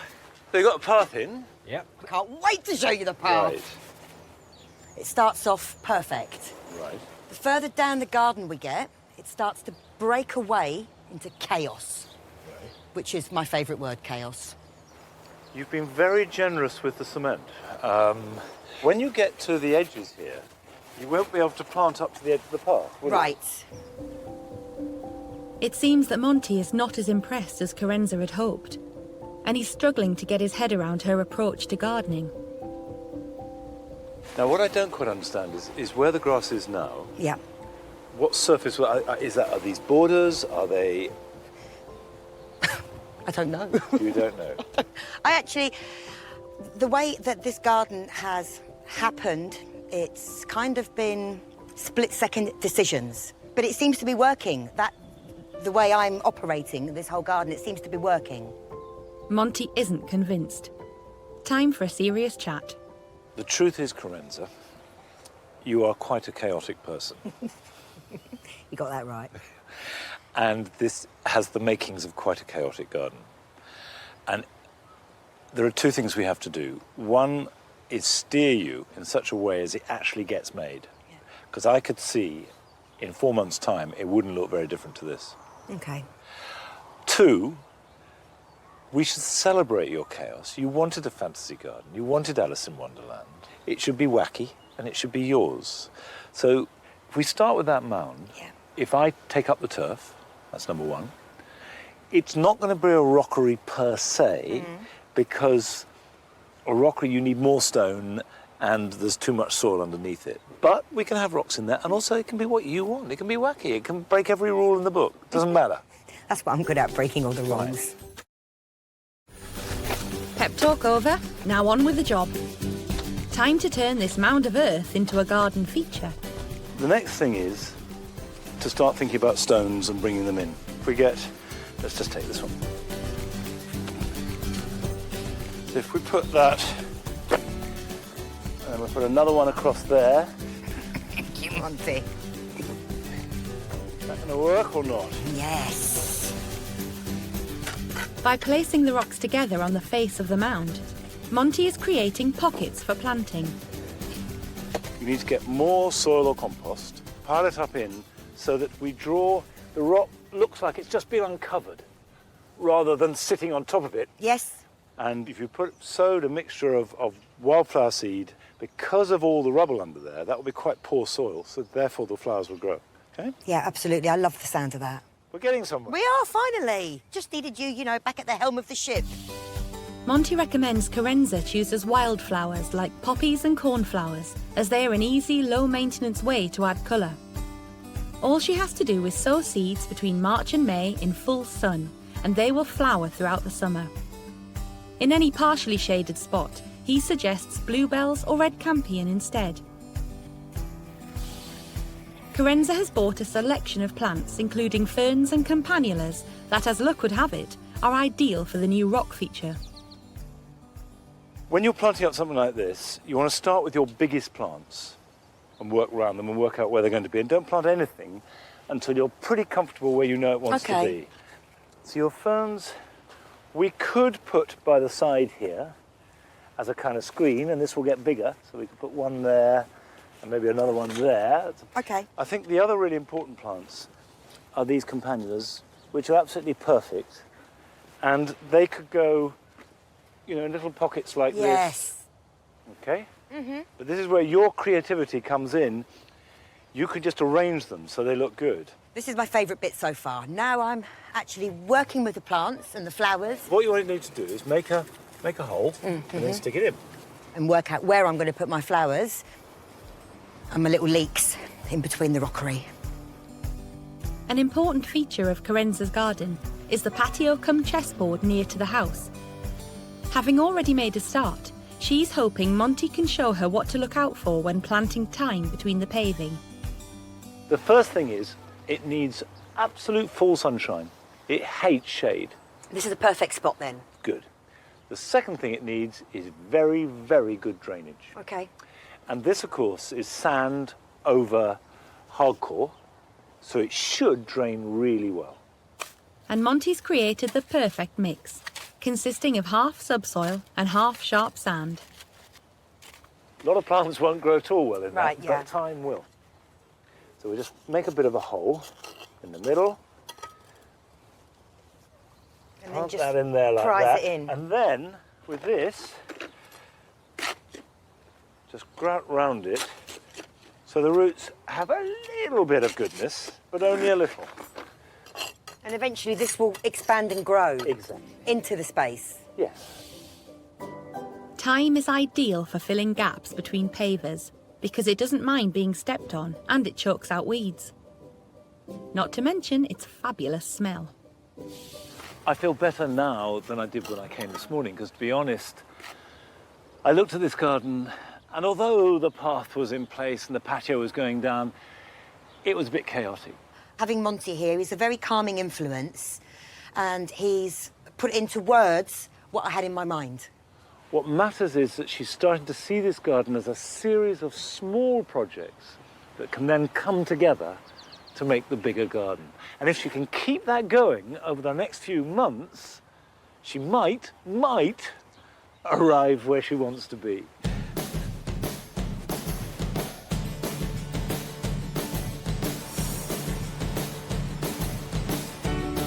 Over in Teddington, Jennifer's garden is a hive of activity. She wants to create a large terrace for cooking and dining, along with a sunny area for relaxing, with a water feature and a screened-off area around her office at the back of the garden. Things have been moving on apace. We've actually scoured back the garden, so it's almost ground zero, and now we've got stuff coming in. We haven't changed very much from his suggestions. His suggestions were completely right. Now the groundwork's been done, Monty's come along to help with the planting.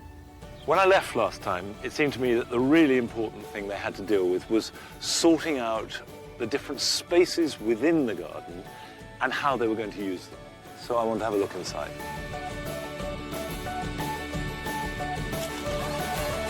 Cool. Big trees, big changes. You've been busy. Yes, well, Jill's been very busy. She's been busy clearing and digging. I've been fiddling around the edges, but mostly... shopping. Mostly shopping. While I'm here today, is there anything I could do? Because I'm not going to lay your stones for you, but is there anything I could do now? Yes, there are dozens of things I have on my list. So one day. First on the list is potting a couple of lemon trees, which require good drainage. Monty starts by adding polystyrene chunks to the bottom of each pot. This will also make them lighter and easier to move. So you start with your basic compost. You pass the bag of the all-purpose peat-free compost. To improve drainage, Monty adds an equal amount of sand to the compost. You see, it's a nice sandy mix, that. Right, the next one, you've bought some topsoil. Yes. Let's have that. I spent quite a lot of time in Italy, and all the people who grew citrus of any kind, whether they were lemons, oranges, grapefruit, they would never tell me their soil mix. It was always a secret, and they all had their own, but they all use loam. Like that. Jill is keen to be Monty's assistant. Jennifer prefers to watch. We'll just lift it carefully. That's about right, because we want to leave space at the bottom, at the top. Yes. Because one of the things it's good to do, A, for watering, you want to be able to get plenty of water on the top, and B, it's quite a good idea every spring to give it a mulch of compost. Scrape away an inch or so of the topsoil, remove it, and top that back up with fresh garden compost.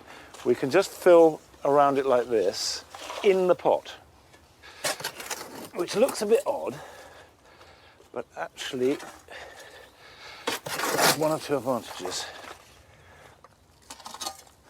Now, if you grab one side and we carefully lift it out as straight as possible, okay? The whole thing? Yeah, lift it gently up and I'll keep going. That's it.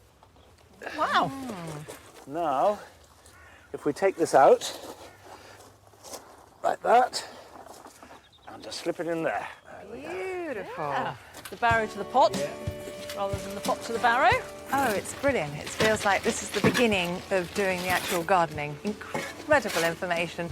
You know, you'd think it'd be very simple. You put a lemon tree in a terracotta pot. What is the big deal? And those polystyrene bits in the bottom, I had no idea about that. I thought they were completely functionally useless. Polystyrene had no purpose. With the lemon trees potted, it's time to move on to a vine, which Jennifer hopes to grow near to the house. I can see there is a rose here that's right by the fence. Yes. And basically, you want to get away as far as you can. I mean, it gets, I'd say, about 2 or 3 foot. Okay. So the roots have room to move. And we've got the roots of the, hello, a mixture of rubble and clay. so it's going to get gruesome soon, I expect. It's quite important to break that pan up because you've got a really solid pan of soil. Vines like good drainage, that is important. But it doesn't follow that they like poor soil, and it's important not to confuse the two. So we need to break that up and maybe dig out a little bit and then put some compost in that will keep it light. Vines are found all over the Mediterranean, but Monty explains that they will grow happily in the UK given the right conditions. He recommends varieties like Pinot Noir and Chardonnay, which need sheltered, sunny spots with good drainage. They will fruit, but need time to mature, so Jennifer may need to wait a few years before she can enjoy a good harvest. If we've got the pot here, you can see I've dug a hole that's much too deep. I'm not going to plant it that deep. To ensure there's good drainage, I think some of your gravel in the bottom there, mixed up with a little bit of manure, will just give it a good start. You see, we'll add soil to that. What it means is if you have a very wet winter, or there's, you know, a puddle forms that runs off, it's not going to be sitting in water, which is what you don't want. Right. It's absolutely fine. Once the vine is planted, it gets a good watering in.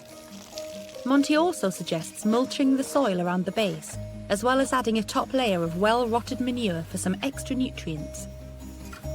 You should repeat that every spring, and then that will help as it grows, that will help boost it, and that's the feed it needs. Monty has just enough time to turn his attention to Jennifer's mature but newly acquired olive tree. It was damaged on its journey here and needs some expert TLC.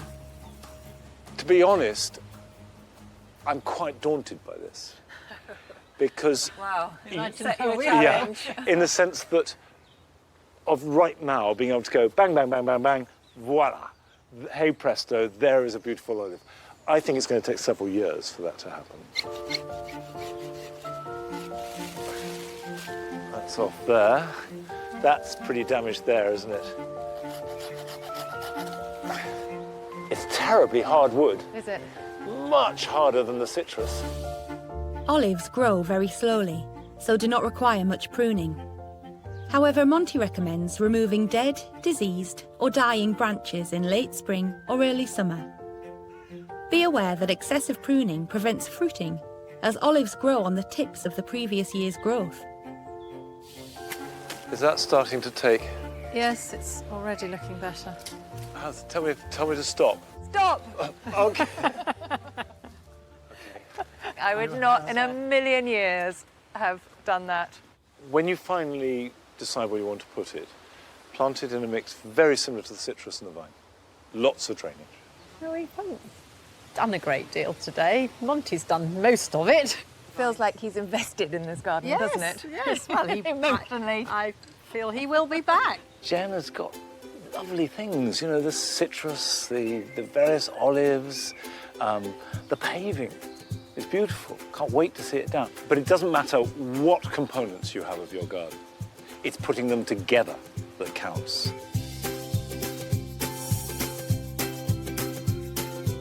As summer marches on, Carenza's garden in Billericay is developing. The chessboard-style patio has been fully laid out and planted up with time, following Monty's advice. Can you manage that? Yep. Oh, OK. Carenza and Chris are bringing in a variety of plants. But due to a lack of knowledge and poor aftercare, many are dying before they're even planted. Haven't listened to Monty at all. But, you know, when my friends see this, they'll say, well, that's her all over. She never listens to anybody. Can those leaves be resurrected? They probably won't come back. Yeah, my philosophy is the best plan is no plan. It seems that Carenza's controlled chaos is turning into catastrophe. Hello, Pam. Luckily, she's found a local gardener who has some free plants to donate. To the car. Not bad for a freebie. That's it. They look all right, don't they? Here we go, Chris. What do you think? No, not a bad selection.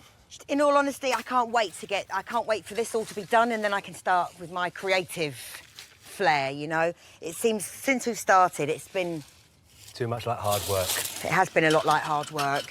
Keeping plants alive is one concern, but Carenza also has a problem with her chessboard patio. We put this down last week. It's temporarily, just to see how it looks, and I've lived with it for a week, and it's, to be quite frank, it's a hazard. You know, when I put the chair on, I fell off the chair, so I realised it's not going to be practical for a dog and a 4-year-old. And with her August deadline approaching, things have taken a difficult turn for Carenza. So can you come round later and give us a hand? Not all day, definitely not even later on this afternoon. That's Dawn. Let me try Kirsty. After dealing with Carenza's U-turn on the chessboard patio, Chris has had to pull out of the project altogether.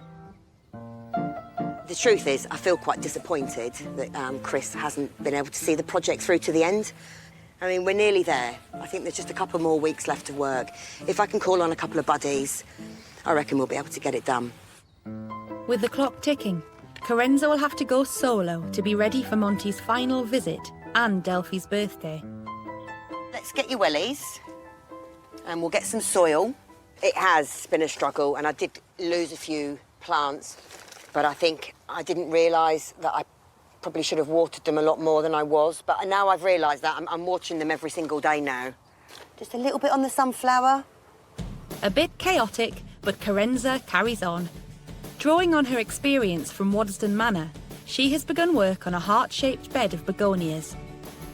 Then, following head gardener Paul's advice, she marks out a heart-shaped lawn in sand. This needs to be absolutely pristine, otherwise I won't be happy when I'm sitting there.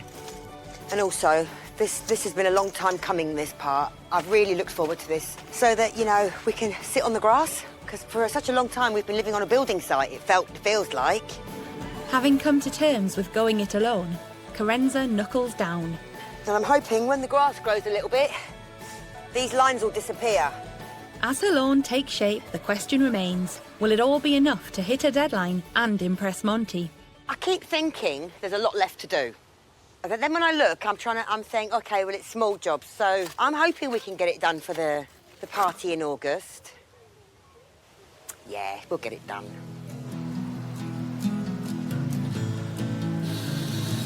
Meanwhile, in Teddington, Jennifer's Italian-inspired garden is shaping up. She's dipped into her budget and hired some help to lay her York stone patio, while she puts Monty's advice into action. I'm going to put in the Monty mix for the big old olive tree. Lovely, thank you. I'm sure Monty has thoroughly approved. Solid stone, tons of drainage. With the planter prepared, it's time to transfer the huge olive tree into its new home. And Jennifer's good at giving the orders. Stop now. This way, this way. Lovely. Yeah, a bit more. Keep going. Up, stop. Have a look at that. It's got to be just right. That is better. Silvio, I want to lift it and get some soil and grit under, then push it the other way. Keep lifting, lads. We'll get there in the end. Okay, is this in its perfect position? Because this is where it's going to be. All sorted. And that's nice. I like this little gnarled piece here. That's nice and visible.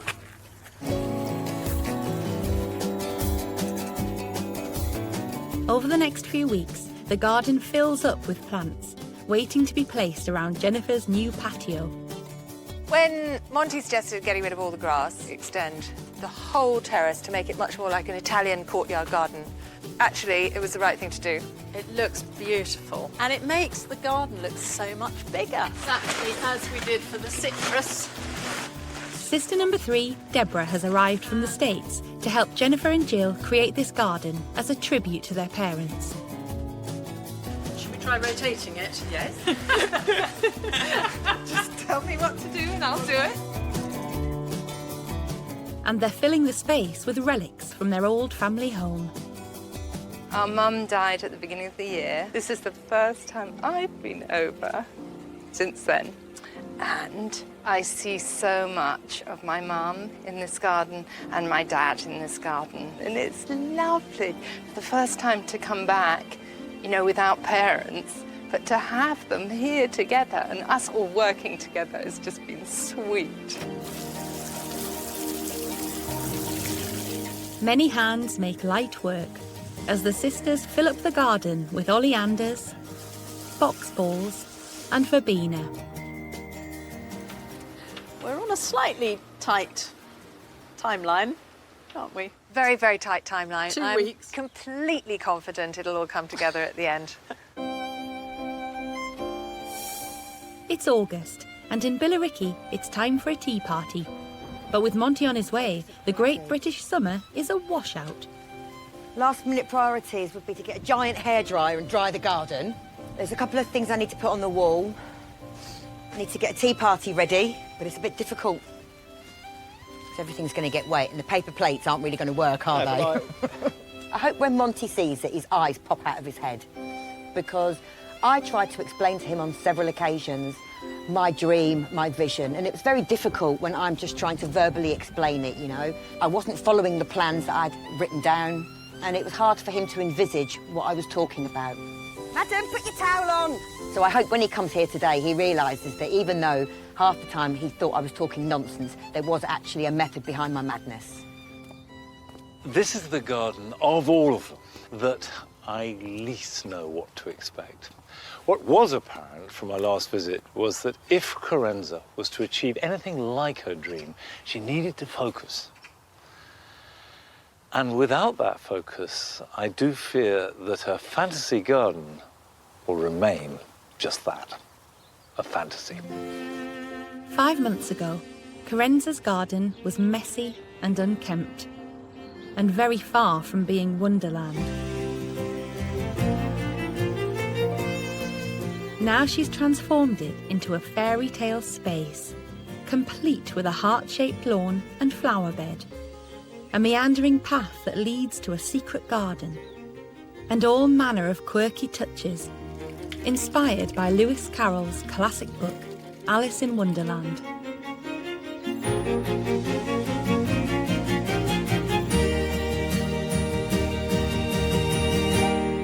Carenza, hello. Hello, Monty. How are you? Very well. Nice to see you again. And very nice indeed to see your garden real here. Oh, I'm so happy that you are impressed. I am impressed and I'm delighted because my one worry was that you would have it all in your head and it would never end up all in the garden. And it has, or at least a lot it has. I love the heart-shaped lawn. I love it. That's brilliant.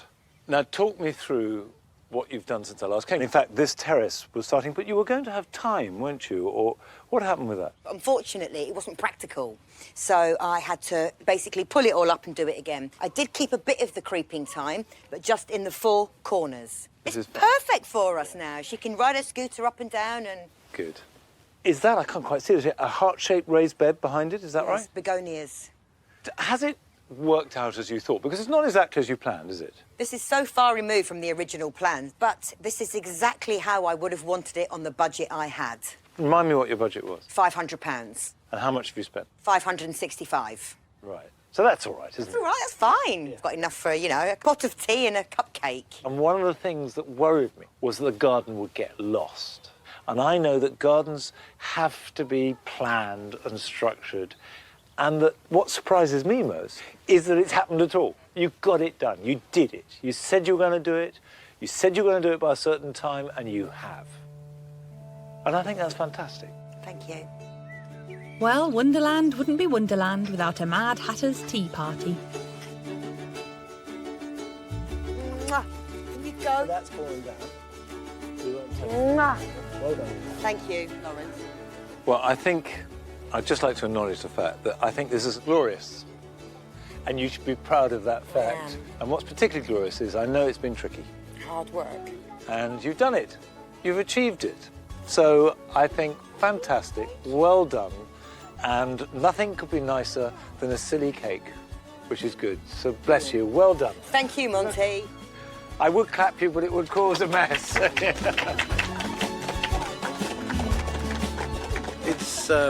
It's taken its time. Standing back and looking at it now, it looks good.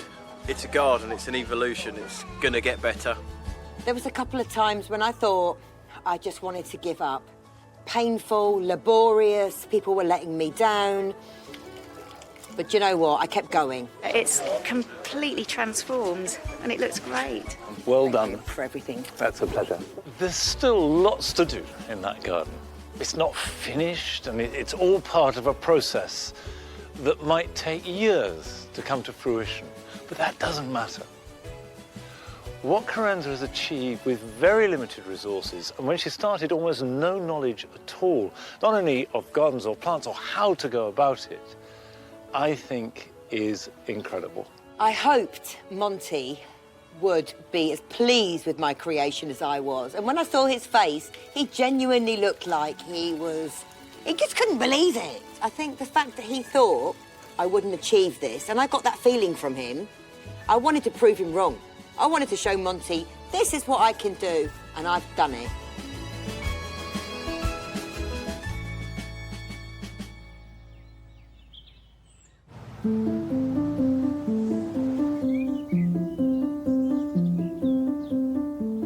In Teddington, the sun is shining and there's a party going on al fresco.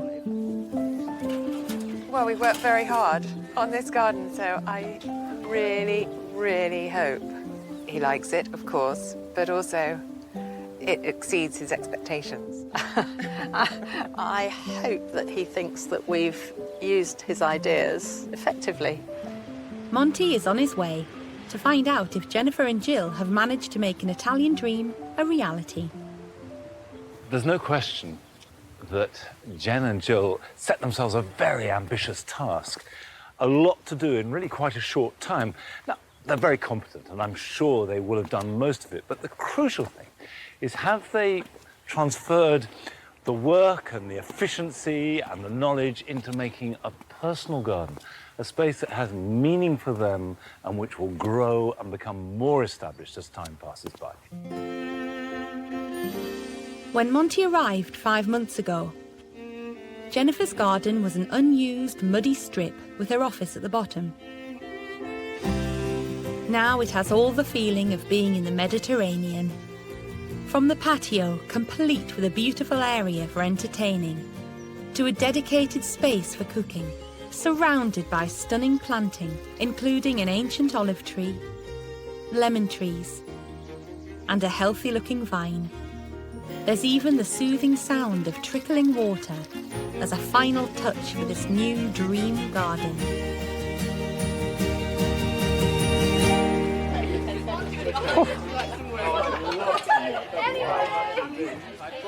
Hello.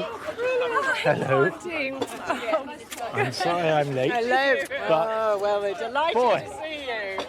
I'm almost speechless, and that doesn't happen very often, I can tell you. It is looking extraordinary. Good. Well, we'd like to offer you a drink, first of all. Love one, thank you very much. This is just how Jennifer wanted to use the garden.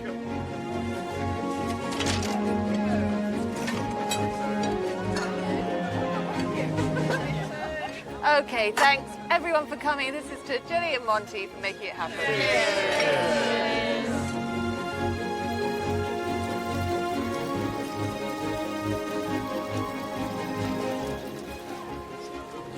Cool, let's begin where I left off.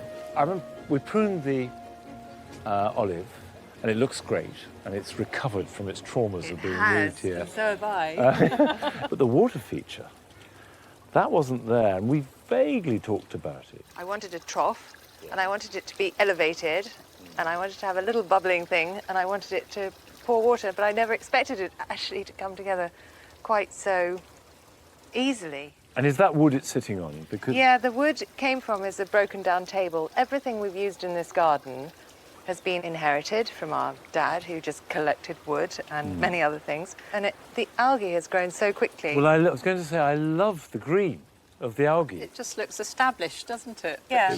Well, I mean, one has to say that I have never visited a garden, ever, which has been begun and been completed in a matter of months that is so finished. It is extraordinary. The planting is very complete. There's an element of show garden about it. It looks, I mean, this would win a gold medal. Well, good. In lots and lots of flower shows. That's what we're aiming for.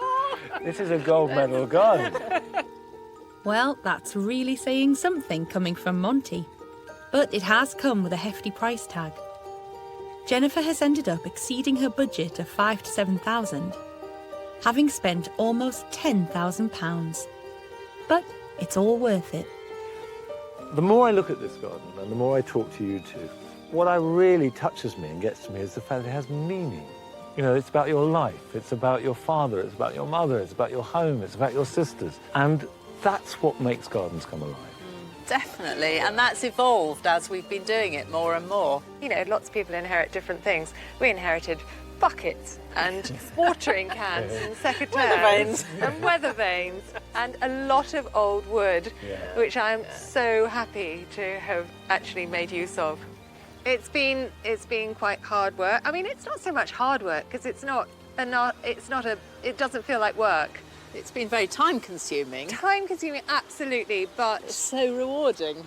Immensely rewarding, and I would absolutely recommend it to anyone because you're creating something that is very, very long-term. Something for the future. Yes. Jill and Jenny have made an amazingly assured garden. And they've done it in double quick time.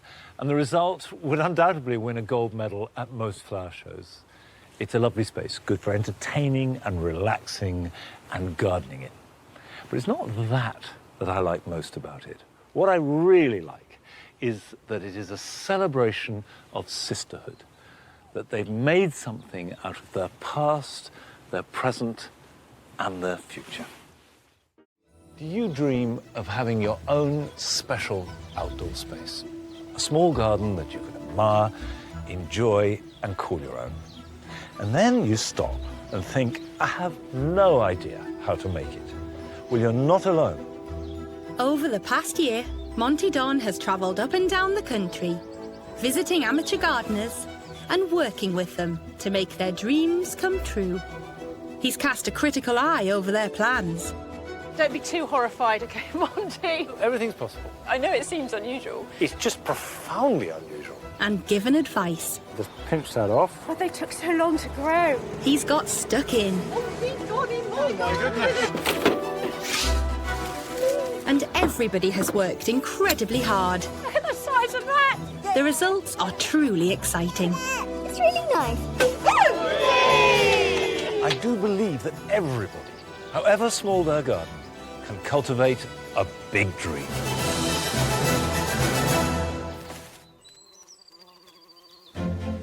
This time, Monty is meeting amateur gardeners with very different approaches to creating their dream gardens. From plans to design a historically inspired London backyard. The Victorians really love plants, they love nature, love to get some of that into our garden. Well, it is small. Exotic plant collection, what's that? It'd be good to know whether we're being totally crazy or not. To a chaotic cottage garden in Hereford.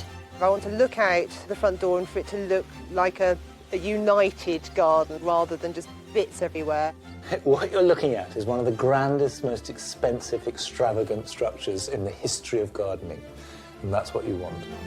Will our gardeners be able to achieve their dreams? It's got to be perfect. Oh, so no pressure. Frankie needs to be kept in check, otherwise who knows what will be in the garden. Oh, no. I think I might get the mother of all telling-offs. And, yeah, I'm absolutely petrified.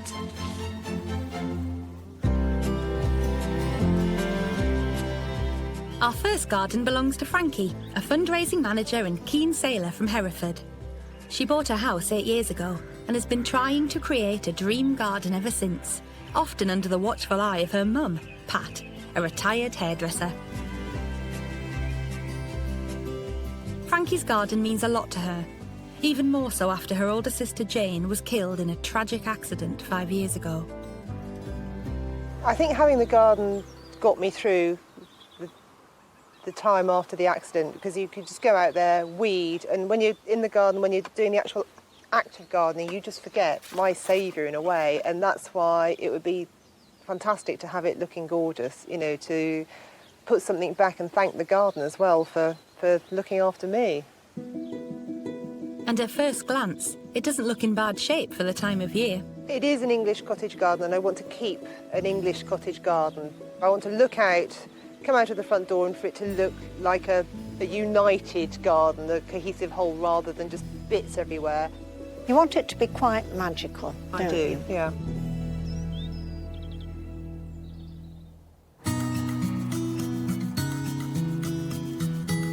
Our second garden is in Clapham. It belongs to Jack, who works in new media, and his partner Chris, a computer programmer. They recently bought their flat and are keen to get cracking on transforming their tidy but bland back garden. The vision for our garden is to make it a plant lover's dream. Always loved plants. I've loved collecting different things throughout my life, and I think this is our first opportunity, our first garden. Collectaholic Jack wants to draw on the past to create a garden that will showcase his love of plants. This was inspired by a holiday spent visiting Victorian gardens around the UK, such as Cragside and Biddulph Grange. The Victorians really love plants, they love nature to the point they love collecting it and showing it off. It was really fashionable for them. I feel a little bit like that, and I'd love to try and get some of that into our garden. But Chris has his own ideas. The garden will bring about new opportunities for me to get lots of new gadgets. So we want to have things like rain gauges, which will be connected to the internet, and weather stations and pH monitors. So we'll be able to have it's kind of bring the garden into the modern time. It'd be good to know whether we're being totally crazy or not.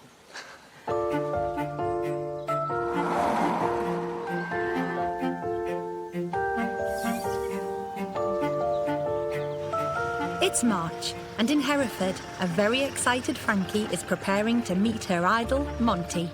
I'm absolutely terrified that Monty Don is going to be walking around my garden any minute now, and all the things I've planted from the Monty Don gardening book, he's going to be looking at. I'll bet he'll notice things that you didn't prune last autumn. Rebus is looking all alert.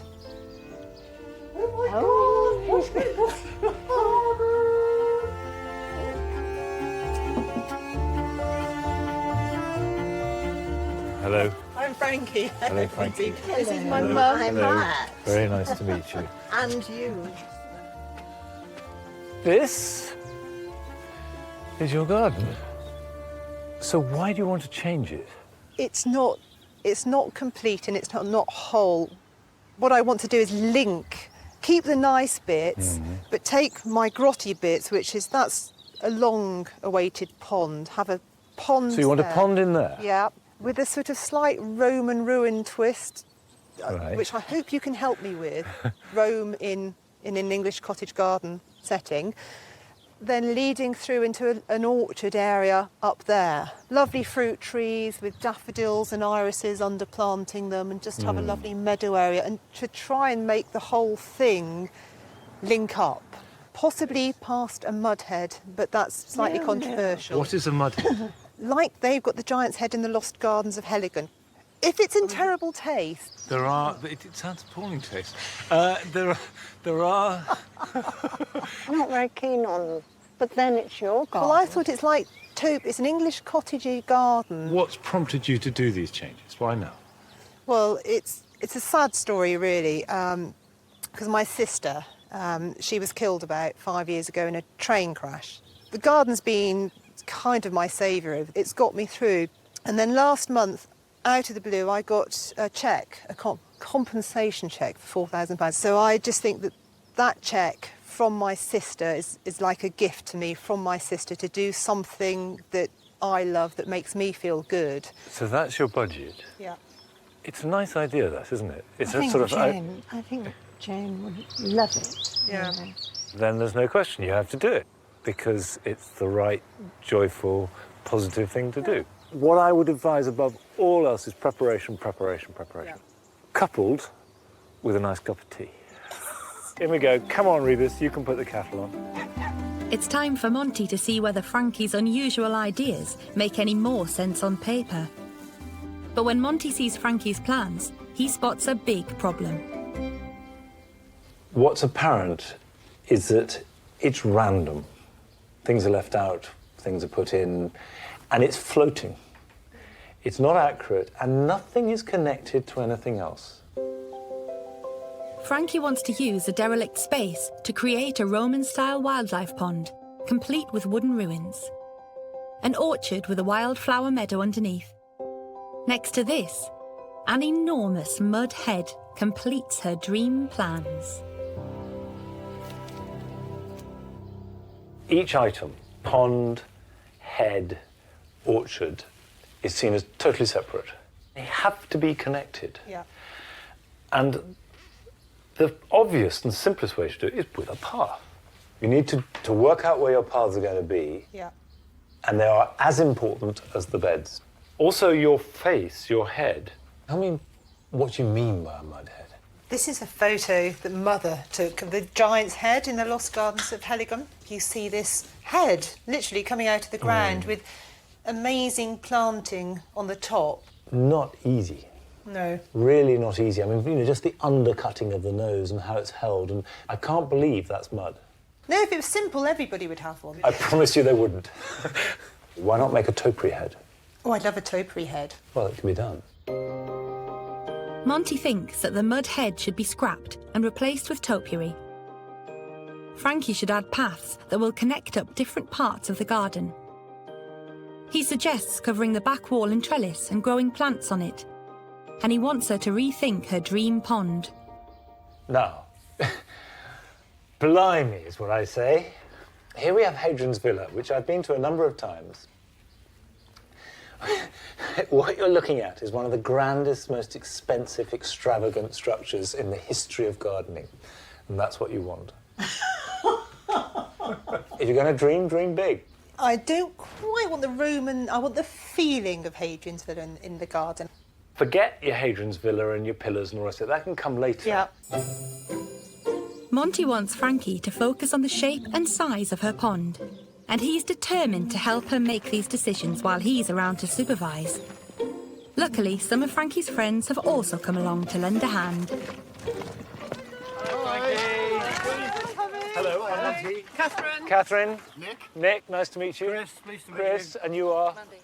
Right. We've got 3 things to get done this afternoon. The chicken fence needs to be completely removed, and then all the scrubby undergrowth cut back, raked up, made into a heap for a bonfire, and we've got to dig a pond. No pressure. Oh, okay. Okay. This afternoon, right, no problem. Can I suggest you 4 start on the chicken surrounds, then we can tackle the undergrowth, while Frankie and I mark out the pond. And I'll make the coffees and teas, if anybody wants one. Good, good, and beautifully said. While Pat puts the kettle on, the volunteers get to work. You'd have to be a very good friend to do this for someone. Got a good team. Yeah. So keep our fingers crossed they'll all still come. It seems the volunteers might have their own reasons for helping. We're neighbours, so we've got to look at it every day, and Frankie needs to be kept in check, otherwise who knows what will be in the garden. Maybe Monty thinks so too, as he helps Frankie mark out her pond. So if I start marking some sticks out and you just say if you're happy. Yep. He explains that marking out the pond before digging will give an idea of the size and shape and avoid expensive mistakes. Is it the sort of size you want and the sort of shape? Yes, the size is perfect and the shape is lovely. It's just as well, because Monty isn't planning on wasting any time. We've hired a mini digger. It's waiting round the corner. Time to get it into action.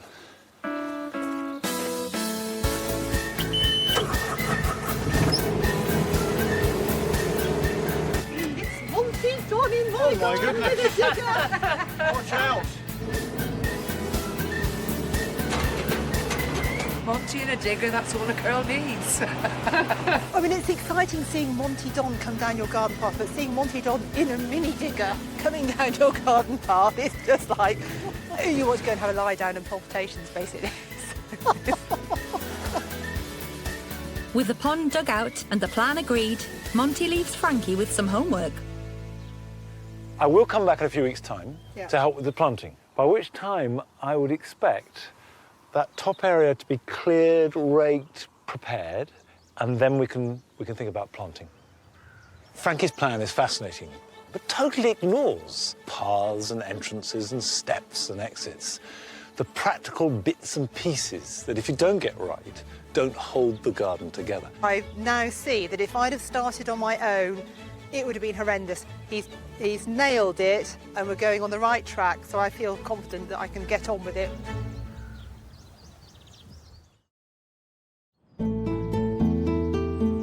Monty is in Clapham, and he's on his way to meet Jack and Chris for the very first time.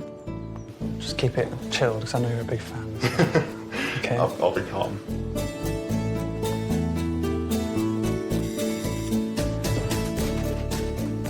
Hello. Hello, I'm Monty. Hello, Nice to meet you. I'm Jack. Nice to meet you. Jack, Chris, nice to meet you, Monty. Nice to meet you too. It's good to be here. Thanks. Where do we go?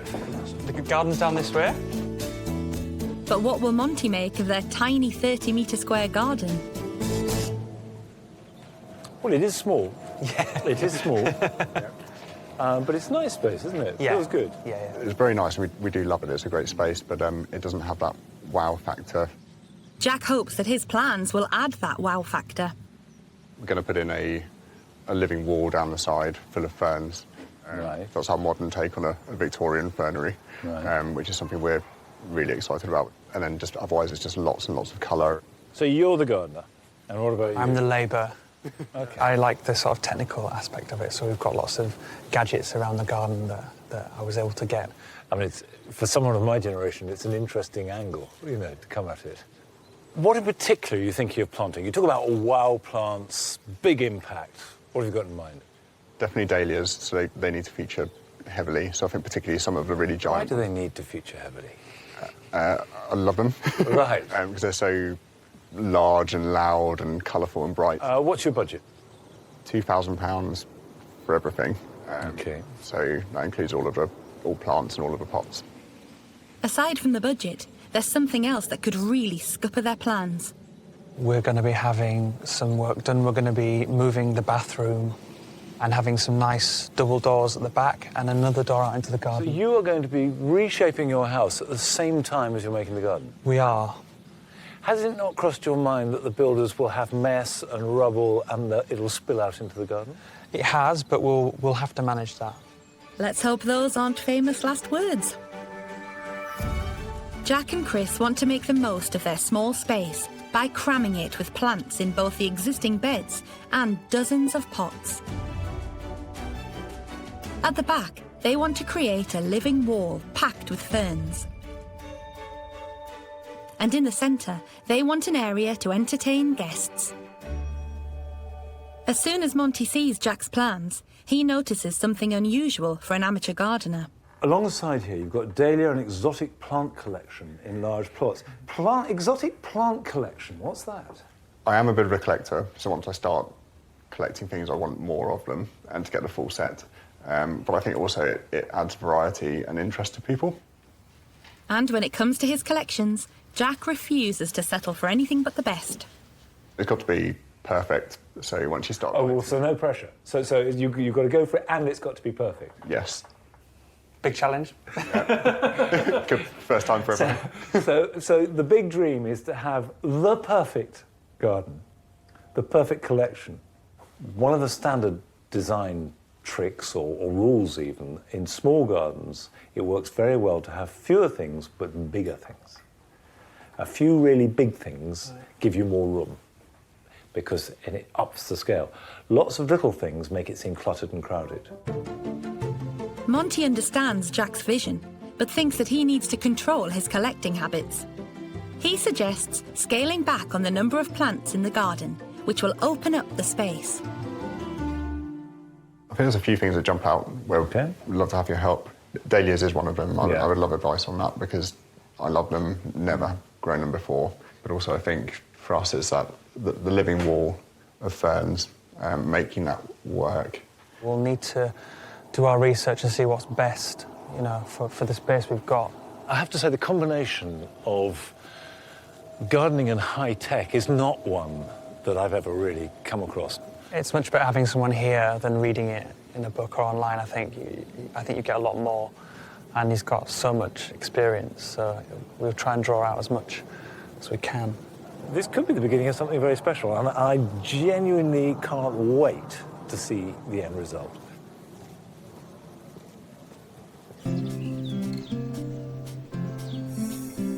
It's April, and Monty is back in Hereford to see what Frankie has been up to. Hello. Hello. Hello. She's trying to create her dream cottage garden, and Monty has suggested that she needs to focus on the basics, like building paths and sorting out the ugly back wall.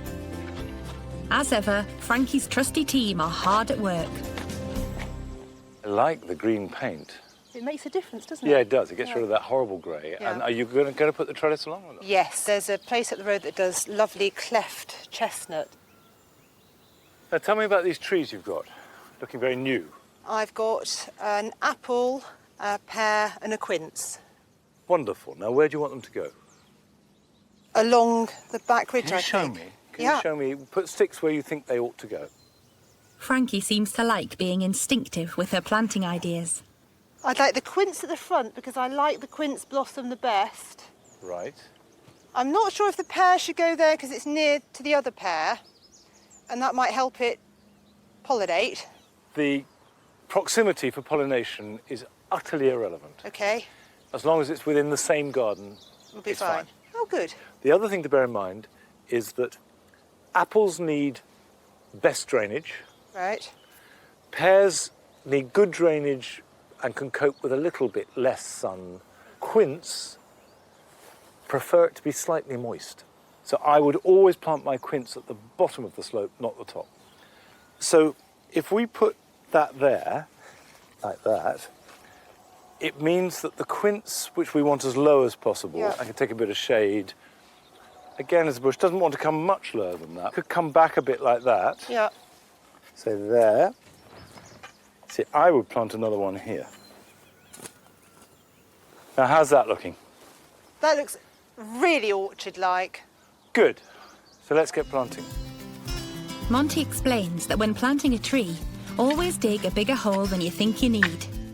Stake trees into the prevailing wind. Water well and apply mulch to the top rather than in the planting hole. Keep well watered for the first year and remove stakes after 3 years. Okay, watered, mulch, we just need to tie them. Have you got any ties? I've got some string. String's better than nothing, but not very good, because string either holds it tight or else it chafes against the string. You want the tree to move in the wind, and the more strength it has, the more wind resistant it is. Stronger it is, yeah. I would buy some rubber ties, Right. not too big, and use them. Are they specialist ties? Yes, you buy tree ties. Right, tree ties. Trees planted and staked, the next item on the to-do list is Frankie's meadow. Monty recommends that when planting a meadow, it's important to get rid of all the weeds first. For poor soil, choose seed mixes with perennials like bluebells, and for rich soil, a mix with annuals like poppies. The things to remember about sowing the seed is don't be tempted to sow thickly. You'll get no better result by sowing any thicker. No. These are individual plants, and if you crowd them, they'll just be thin and weedy. Yeah. So that's number one rule. Yeah. And two, when you've got them in the ground, tread all over them to push them down against the ground or roll them. You want to get contact. Right. In other words, don't rake it, Yeah. tread it, Okay. flatten it. And third thing, and this is absolutely critical, don't let it dry out. Just looks fantastic, doesn't it, Mum? And as the sun, it does. I hope I've managed to introduce the idea of a little rhythm and spatial harmony without losing Frankie's lovely free spirit. It's starting to feel like it's coming together a little bit more. It's been like a smashed egg omelette for weeks, and it's been hard work. It's fantastic having Monty back. Can we have him every week? So if she can get that back soon, the pond filled up, and some decent planting, there's a garden there waiting to come alive. But no sooner is Monty's back turned than Frankie is ignoring all of his advice about her mud head. My garden's looking so lovely now, but it's just missing that thing that makes it different from everybody else, and I just think it needs a mud head. I still think it needs a mud head. Oh, no. Monty will be surprised. Yeah, he will. Good surprised or bad surprised? Frankie is mixing up some cob, a mixture of straw and subsoil to cover her head. What are you going to call the mud head? Monty! He'll be immortalised in mud. What greater honour can we give him?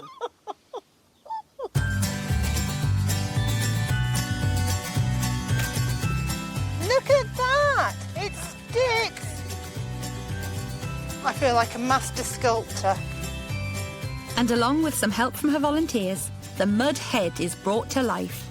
I think this is something I'd remember. If I saw a mud head in someone's garden, I'd remember that.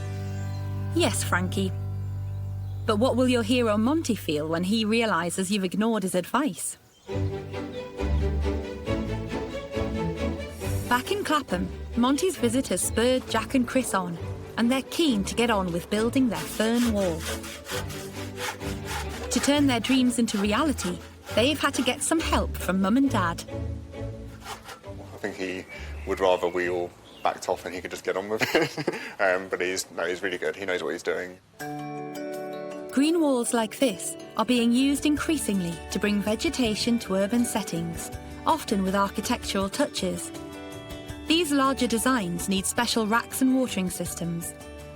Jack and Chris have bought fence posts, which they plan to combine with planks of wood to make shelves to house their collection of potted ferns.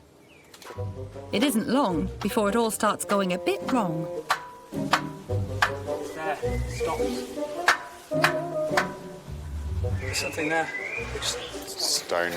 That's the concrete of an old fence, John. There's a lot of rubble and flint and stones down there. You could put the post in Yeah. on its own, and then screw it to that. And then without this. Let's try and get the stone out. Ever the perfectionist, Jack isn't going to give up. That's going to reach Australia in a minute. And after a lot of digging, it finally pays off. Problem solved. Dad gets back to work. And before long, he has the last panels in place. We're a perfect fit there. Look at that. Dad's done a brilliant job of actually turning our idea into a reality. I'm just really pleased it's happened. Maybe this was I don't know, maybe this was the easy part, I don't know what it's going to. I don't know how many of these we're going to need, maybe. To help Jack and Chris work out the next steps for their fern wall and get some tips for their plant collections, Monty has sent them to the Chelsea Physic Garden. Head gardener Nick Bailey is on hand to take them round. Hey. Hey guys, welcome to the garden. Yeah, nice to meet you. The garden is home to a huge collection of rare plants from around the world. Many of these species were brought to Britain by plant collectors who used a simple yet effective device to transport their finds. There's about 5,000 species sitting here today, and of course many of them would arrive in these Wardian cases. Nick explains that the Wardian case was created by Nathaniel Ward in 1829 to allow plants to survive long journeys. And Jack has a bit of a connection to its inventor. The guy that invented it lived 2 minutes away from our house in Clapham. I was wondering, did he ever work here or? He didn't work at the Physic Garden, but he was an associate of the Physic Garden, so he was an advisor. Knowing Jack is a big fan of plant collections, Nick shows him one of this garden's best examples. I've never seen such a variety of pelargoniums before. Some I've never even seen before. I mean, this I suppose is the lovely thing about a collection, that it really shows you the diversity and just how different these plants can be. I mean, there's one that virtually looks like a cacti over there. These are some of the scented leaf forms. This is one called attar of roses. Have a crush and a smell. It often gets used in perfumery. And it's got that sort of rosewater scent to it, so it smells like... Turkish Delight. Yeah, Turkish Delight, yeah. Next, a collection which should have some good plants to inspire Jack and Chris. This is one of our British native fern. It's called Asplenium scolopendrium. You can see it's a broadleaf fern, so it doesn't have any of those sort of divisions that you often see on ferns. And it's probably one of the easiest ones to grow, so it could work really well in your wall. So I'm wondering, are there any major pests of ferns as well that we should be aware of? There's a few things to think about. I mean, Western flower thrip is a real issue, and unfortunately there's very little available on the market to deal with it. But the answer is really good growing in the first place. The other problem you often get is with slugs and snails. Of course, there's numerous organic methods you can use to control that. You can get some organic sprays which make leaves taste really horrible, and you can also use daggings, which is trimmings from a sheep's rear end, and put that around your plant, and they won't crawl across that. And probably the easiest thing to do is just an evening hunt with your, particularly on a sort of rainy evening. If you go outside with your torch, you'll find that they'll all be out looking for something to eat. You'd rather do that than handle daggings. Yeah. It's been really exciting. We've taken in so much information. Nick's been fantastic showing us around. It's nice to see that we're on the right track, giving us a lot more excitement about getting to the end and having this, really cool garden. Back in Hereford, Frankie still seems to be ignoring Monty's to-do list. She's cooking up an unusual treat for her mudhead.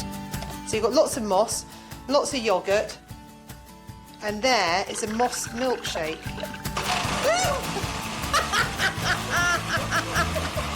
It looks absolutely disgusting. Look at that.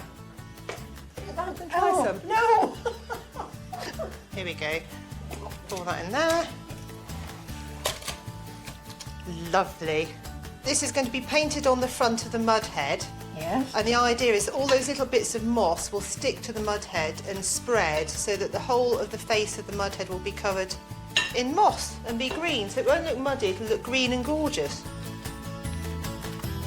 Moss milkshake made, all that's left to do is to paint it on and hope it sticks. Beautiful. Look at that. Frankie, put some on its eyebrows, on both the eyebrows, and make them a bit bushy. Bit Dennis Healy. Yes. Do you know, I bet in America women would probably pay to have this done. This is sedge grass called frosted curls, and I've got 7 plants, I think. I'm going to put 3 in the head to make the hair, and I've put some holes. I've chiselled some holes in, so I don't know, I've not tried this before. So the idea is we'll have some on the top, some in the side, and they grow to 30 centimetres, so eventually this should grow and cover the whole mud head. So if I put that down there to make more of a fringe, if I put them slightly, plant them slightly sideways to come down, they've got good roots on them. It looks brilliant. It is brilliant. It's brought it to life with the moss all over its face and the hair. You're liking the mud head now, aren't you? Well, I'm accepting it. I just have to. You like the mud head? No, it isn't as bad as I thought it would be. I'm slightly coming round to it, and I like its hair. It's because you're a hairdresser. I think it's wonderful. So that's Pat converted, but what will Monty think? It's May, and Monty is back in Clapham to see how Jack and Chris are getting along. I'm very interested to see how much Jack and Chris have developed from the original discussions we have, because it seemed to me then that the key to this garden, for them at least, was to indulge and engage in this slightly geeky passion for collecting and to really focus on just a few plants that excited them.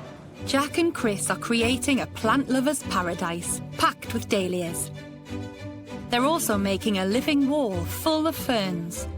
But their lack of experience is beginning to show, and they need some basic advice from Britain's favourite gardener, particularly when it comes to potting on their ferns.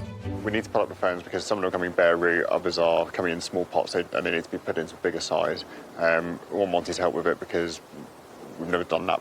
A lot of conflicting stuff about the kind of soil that's needed for different kinds of ferns, and I think we need a bit of clarity on how different it needs to be.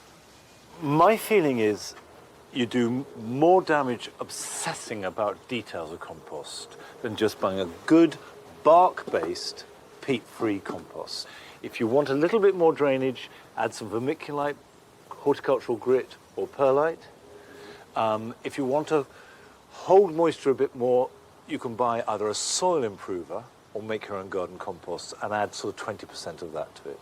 And honestly, I'd keep it as simple as that. But one little tip I can show you is if you have a lovely fern like this Arthurium, which is fantastic, and you want to put it into a bigger pot, put some compost in the bottom like that, stick that on top, just gently pour soil, don't push or pack it around it, all the way around. Carefully lift that out, so it leaves a hole, pull that out, pop it in. Water it in gently. It'll subside a little bit. The roots will find their own way out. If you want to top it up a little bit later, you can do that. And that's potted on. And that, you've got the right proportion all around it. You've got exactly the same space all around. It's got room for it to grow into, and that's fine. Ferns potted on, it's time for them to take their place on the living wall. Okay, space them out how you want them. Now, what strikes me is you've got 1, 2, 3, 4, 5, 6, 7. You've got 8 ferns there, so you're going to need at least 8 per section. 1, 2, 3, 4, 5. You've got 10 sections. You need 80 ferns. Go shopping. Take up thy credit card, walk to the fern shop, and buy another 40. A fern shopping spree? Music to Jack's ears. But first, some advice about his other obsession. Let's look at dahlias, because I know dahlias have sort of eaten into you, haven't they? Yes. They've got you. Yes, they have. Right, but you haven't got much experience in growing them. Never grown them. Right. This is a very nice example of a healthy dahlia plant. What I like about it is that you've pinched out the top. Was that on purpose or accident? It was on purpose, but I didn't know what I was doing, so I stopped on that one. Well, can I just tell you that instinctively you did exactly the right thing? Because can you see that you've got nice side shoots growing from where you pinched it out, lovely strong side shoots from below, more side shoots down there. These side shoots are going to have the flowers. So in principle, at this time of year, cutting it back, pinching it out, will produce more flowers that will last longer and later. There are around 20,000 types of dahlias, and they come in all shapes and sizes and give colour well into the autumn. But as Monty explains, when the frosts start, either cover them or dig them up and store them until spring.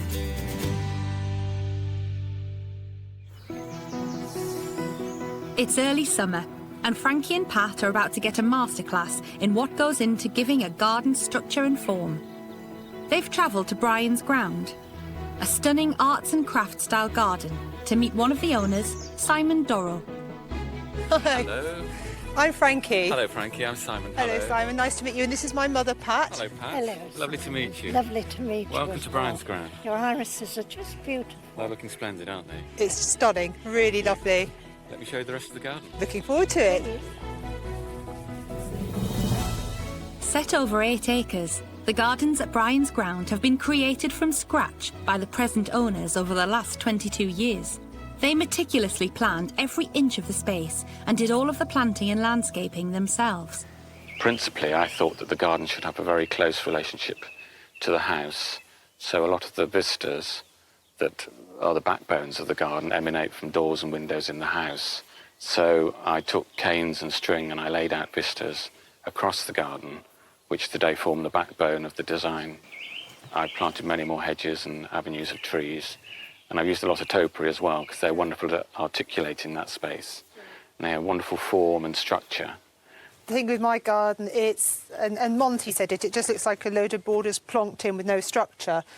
I feel that you need to just impose a little bit of order, and then you're much freer with your planting. You can do absolutely anything you want to do. It's getting the big things. I think it's getting the bones right very early on, and then everything else falls into place. In the past, I've always been a bit worried about topiary because my garden's not, it's a normal size, but it's not huge. I've always thought I'd have to come to a big garden to see topiary, but... Well, obviously I'm gardening on a very large scale here. We're in a part of the garden, just this part is 5.5 acres, so obviously very different for you, but I think even in a small garden, it lends a wonderful sense of scale and progress. Simon shows Pat and Frankie lots of examples of topiary. They are made from box and yew, and he shows them how successful shapes can be created by growing over frames. The real secret to success, though, lies in how to clip the bushes. They're gorgeous.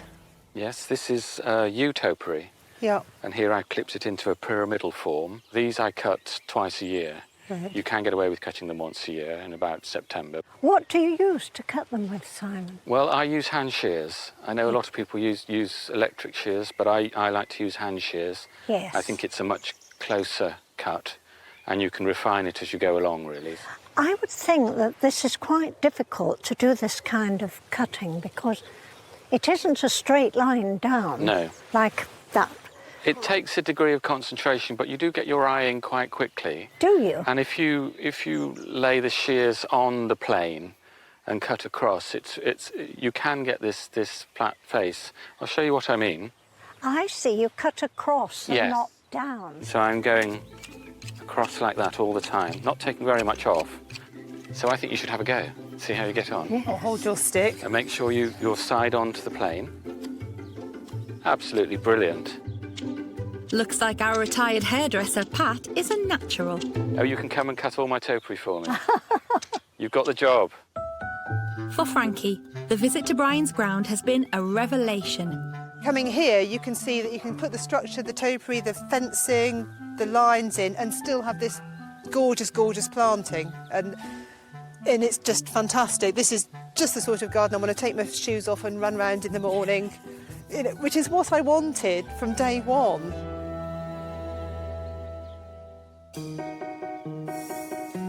It's July. In Clapham, Jack and Chris are struggling, trying to renovate their house and create their dream garden all at the same time.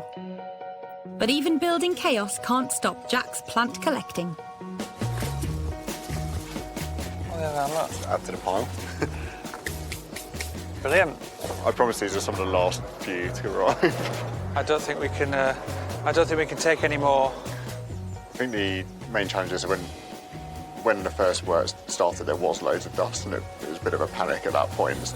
The building work has turned Jack into an overprotective parent. He's been okay. I think seeing him kind of almost like dusting down the leaves, I think the neighbours will probably think he's a bit crazy. But, you know, it's a labour of love.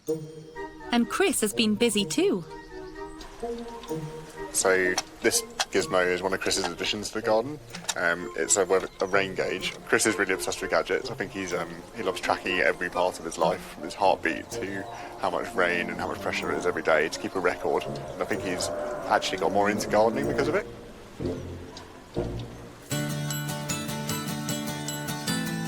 Back in Hereford, Frankie has been hard at work building her paths. But still feeling inspired by the visit to Brian's ground and her topiary lesson, she wants to trim her yew trees into a pillar shape. Luckily for Frankie, Pat's decided to oversee her efforts. Go on, I'll be your supervisor. Oh, really? Like in the salon when you're teaching someone. But it's a lot harder than Simon made it look. Oh my goodness, that doesn't look very good. The gap still looks worse. But I think that gap will fill. Pat's hairdressing know-how comes in handy. Actually, we could tie it back. That's a bit of a genius thought, Mother. Get a bit of string and fake it. It needs a bit more work. Is it better than you expected? Yes, it is. Whilst Frankie may be pleased with her yew cutting efforts, the wildflower meadow has gone badly wrong. Frankie's friend Mandy has arrived to give some much-needed moral support. What do you do? It's a bit of a disaster. Pick it up, start again. Well, this is supposed to be a meadow, but it's just absolutely full of weeds. Perhaps in her enthusiasm to get started, Frankie didn't allow enough time to kill off the weeds. Summer is racing past, and Jack and Chris have a deadline to face. Monty's coming in just over a week, and we need to bulk up the collection of ferns. We are short, aren't we? We've only got 2/3 of the wall full. I have to admit, I am extremely stressed. I think we've got a bit of Monty mania going on. It's time to act on Monty's advice and go shopping. Here we go. Oh my word. That is a lot of ferns. Right, got to get going. We've got some ferns to buy. We need 15 or 20 that are not on this list, that are... Yeah, if we double up, it doesn't matter too much. Okay, right. This one's perfect. Got one of those already. Got one of those already? Got one of those. I've never been panic fern shopping before. This is the first. You think this one's better than that one? I think the other one, because it's got less... No, that one that you had. Jack, this is a fern and a banana. We have to get this. 3 bananas. Brilliant. Gone bananas. He's very particular. As you can see, we had to get exactly the right one. It looks as though Chris is getting almost as carried away as Jack. If we get too many, is that a problem? It's worse not to have enough. Give them to friends. Yeah. Spread the fern love. Ferns bought, it's time for Chris to reflect on their unusual shopping trip. Most people have to put their partners going out buying clothes and shoes. I have to worry about Jack going out buying flowers and plants and ferns. Thanks, Chris. But terribly true. But back at the flat, it's clear that the building work is nowhere near finished. Perhaps they should have listened to Monty after all. I think we were quite confident, but really, looking back, very naive to think that the two projects wouldn't interact with each other at all. And clearly that's, in retrospect, that's a bit silly. It's made both things hard for everyone. It's made working on the garden harder, and it's made working on the house harder for the builders.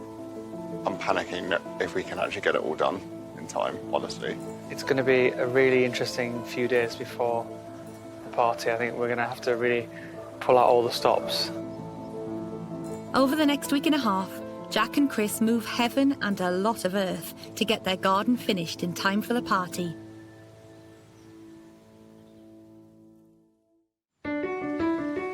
And before they know it, the big day has arrived, and Monty is due in just a few hours.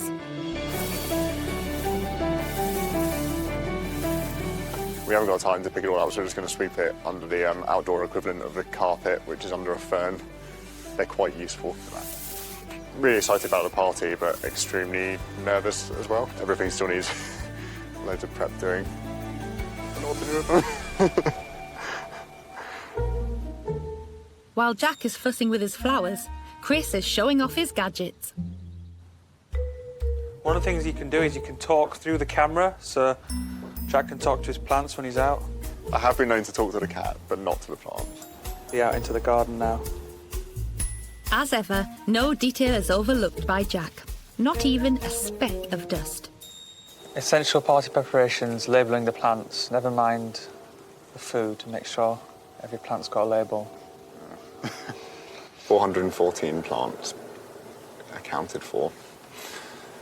Gymnocarpium dryopteris. Right. So that's one of the ferns in the fern wall, yeah? Yep. It's important to have the family. Yes. That's one. One. Okay, 149 to go. A week ago, we had scaffolding, dust everywhere, a big hole for the drains and things. These weren't here, these big doors. Yeah, some late night gardening. So excited for Monty to be coming around to look at the fern wall and dahlias. Hopefully we've done him proud in terms of what he advised. And I'm looking forward to him seeing the transformation, and I hope he thinks we stuck to plan and we did everything that we said we were going to do. 6 months ago, this was a bland and uninspiring back garden with more concrete than plants. Well, it's certainly grown, hasn't it? Haven't they grown? Now, Jack and Chris have brought this space to life. Their fern wall is thriving. and there are a variety of dahlias, adding height, shape and lots of colour. They even have their very own Wardian case. The two things, it seems to be, you were focusing on dahlias and ferns. Have one taken over from the other? Are you still, is it double loyalties? I love the ferns, but I think the dahlias, just how surprising they are and how they change so rapidly. Yeah, I think you've been surprised how hardy everything's been, given what's gone on. Monty wants to know if Chris's geeky gardening gadgets have come in handy. Where did the technology come in? Things like the rain gauge, when access was limited and it was difficult to water, it was really useful having that data to say, actually, there's been enough rain today, you don't need to water. I think that would interest a lot of gardeners, actually.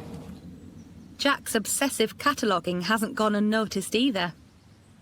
I have never seen labels in a private amateur's garden that are so professional looking. Where's all that come from? A bit of madness, but also at the Chelsea Physic Garden they had them, and what I love about that is that anyone can go there and see a plant they like and get the exact one.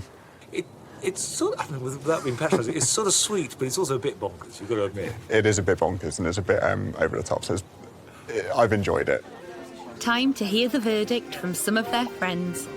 It's brilliant. It's really inspiring. So much going on. Didn't realise how much you can do with a garden. It's amazing what they made of it. The amount of green and the space. It really brings space. It makes it larger, not smaller. I think the garden looks amazing. The last time I saw it, it was just literally just pavements and fencing walls. It's definitely a seal of approval seeing someone like Monty Don in their garden. And the man who gave them advice on their visit to the Chelsea Physic Garden has come to inspect their work too. Guys have done a great job, and so much diversity, so many different species in here. I think the challenge is going to come in that some of them want to be growing at the base of a waterfall, or really sort of damp and covered in water. Others want to be growing in sort of rock outcrops and really dry. So that's really going to test their horticultural abilities to keep all of that going. I think though with their technologies they should be able to manage it. Jack and Chris have one more thing to celebrate: Chris's birthday. You should be feeling a combination of pride and relief, I guess, having to battle through builders to reach this point. And not just well done, both of you, but I think happy birthday. Thank you. Well, happy birthday. I'm proud of the garden because I think it still works as a garden as a whole, even though there's lots of different plants in the collection. It still gels together. Yeah, it's calm and yeah, it's a nice space. I think it will work well as a garden. We've actually come in under budget because we grew a lot of stuff by seed or from plugs. So we budgeted 2,000. It came in at about 1,800 overall. That said, are going to have to sacrifice a few things, aren't we? Yeah, I think we'll have to hold off furnishing the flat a little bit, I think. So we might be sitting out in the garden longer than we anticipated. That's fine. I think Jack and Chris's garden shows one really important fact, that when you set out to make a garden, you must find the thing that spurs you on. It doesn't matter what it is, but you need to find that one passion that makes you want to get out in the garden in all weathers and in all circumstances. Now for Jack, it's a love of dahlias and ferns, and a little bit of technology from Chris. But whatever it is, if you find that kernel, then you're hooked. It's the day before Monty's final visit to Frankie, and the garden is a hive of activity. It's going to pour with rain from 3 o'clock onwards. Yeah. Well, it might start at 2. It's starting now. So we've got 1 hour. I haven't finished my tea yet. No time for tea. There's bits of path that need cutting. We're just sort of filling gaps, plugging things. And it just feels like there's not enough time. I could do with another week and a team of people. So it's all hands, and even paws, on deck to make sure it gets done on time. Come on then. Come on, Rebus. Help me dig. That's it. Good boy. Can you dig a big hole for this big plant? I'm absolutely bricking it at the thought of Monty Don walking down my drive and seeing my mud head. I think I might get the mother of all telling offs. And yeah, I'm absolutely petrified. We've put the work in, but it would be just nice for him to say, you know, I like it. Back in March, Frankie's garden lacked shape, colour and design. Look at this. It's looking wonderful. You like it? I love it. 6 months on, it's totally transformed. Grass paths connect the garden's key elements. A wildlife pond, surrounded by plants, is alive with nature. Beds planted with cottage garden flowers bring the colour Frankie wanted. The orchard is thriving, and the ugly back wall has been covered in cleft chestnut. And in pride of place, Frankie's mud head watches over everything, adding a real sense of fun and individuality. I could see talking to you originally, it was a bit like maths homework. There was a lot of nodding, and that you didn't quite get it. No, I didn't get it at all. I had to sleep on it, and the next morning after you'd gone, the first thing I did was get up with sticks and strings and mark out paths, because suddenly it was the penny drop.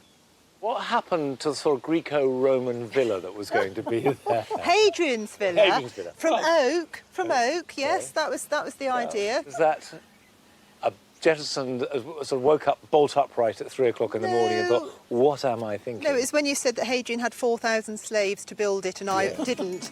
And Mudhead, he got in here. She had to have Mudhead. But he's subtle, he's horticultural. He's not subtle. He's outrageous. The hair's good, though. No, the hair is genius. The hair is a triumph. And if it makes you happy, then it's wonderful. I come out of the door every morning and I see that and I laugh. I really do. I love it. And you don't think it lowers the tone at all? Oh, I hope it does. Yes, good, good. So that's more or less a thumbs up from Monty for the Mudhead.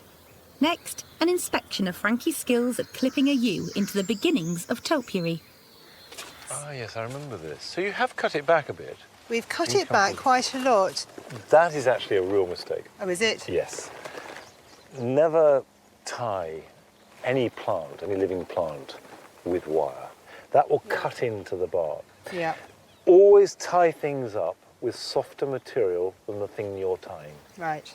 That's a really good rule of thumb. Finally, Monty wants to see how the orchard he helped plant is coming along. So the orchard is now established. The trees are in. I see you've completed the planting. Yes. The wildflower meadow, I gather it wasn't as big a success as it might have been. No, it was a disaster. It was full of weeds. It swamped everything else, so we just trimmed it. And I think it looks better. From down below, when you look up to the garden. Does it feel like an orchardy sort of space? Definitely, yeah, it really does. And it's going to have bulbs planted to come up in the spring. And I've got fruit already. Things have gone well. Yeah, I think they've it's gone good.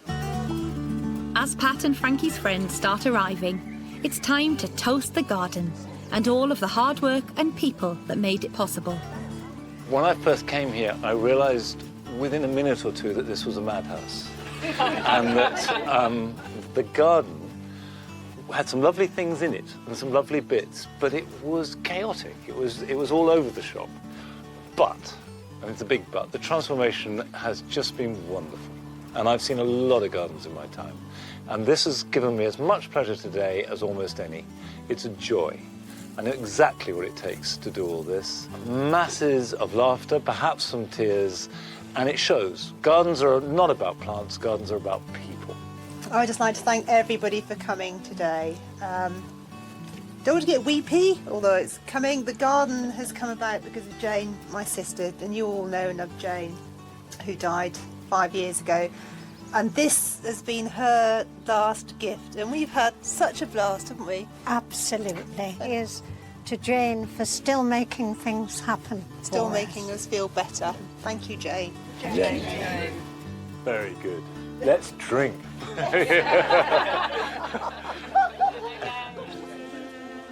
To Frankie and Pat's relief, their hero Monty has given the garden his seal of approval. But what does Frankie's team of helpers think? It's just been a really, really positive experience. And I think it's been a positive experience for everybody. Yeah. You and me? Yeah. We're good friends We're now. mates now. We're mates. How do you think it's gone, Mother? Absolutely wonderful. The whole day. It's been, even the weather, but it has been lovely. And the party's been just great, hasn't I know, it? it's been great. And seeing all Jane's friends. we've really enjoyed doing this. I'm quite sad in a way. It's over. This is my dream garden. It's the dream come true. I come out every morning and I just think, I can't quite believe it's mine. And it's all thanks to Jane that this came about. And yeah, I love it. Really It's love it. magical. Yeah.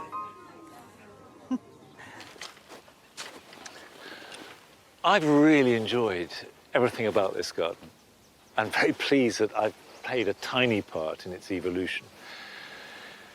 And one of the things that is very strong and has been through it from the beginning is Jane's presence and what this garden has meant to the family. And the best thing that she's brought to it, that gardens bring to everything, is a real sense of joy, of life, and of hope for the future.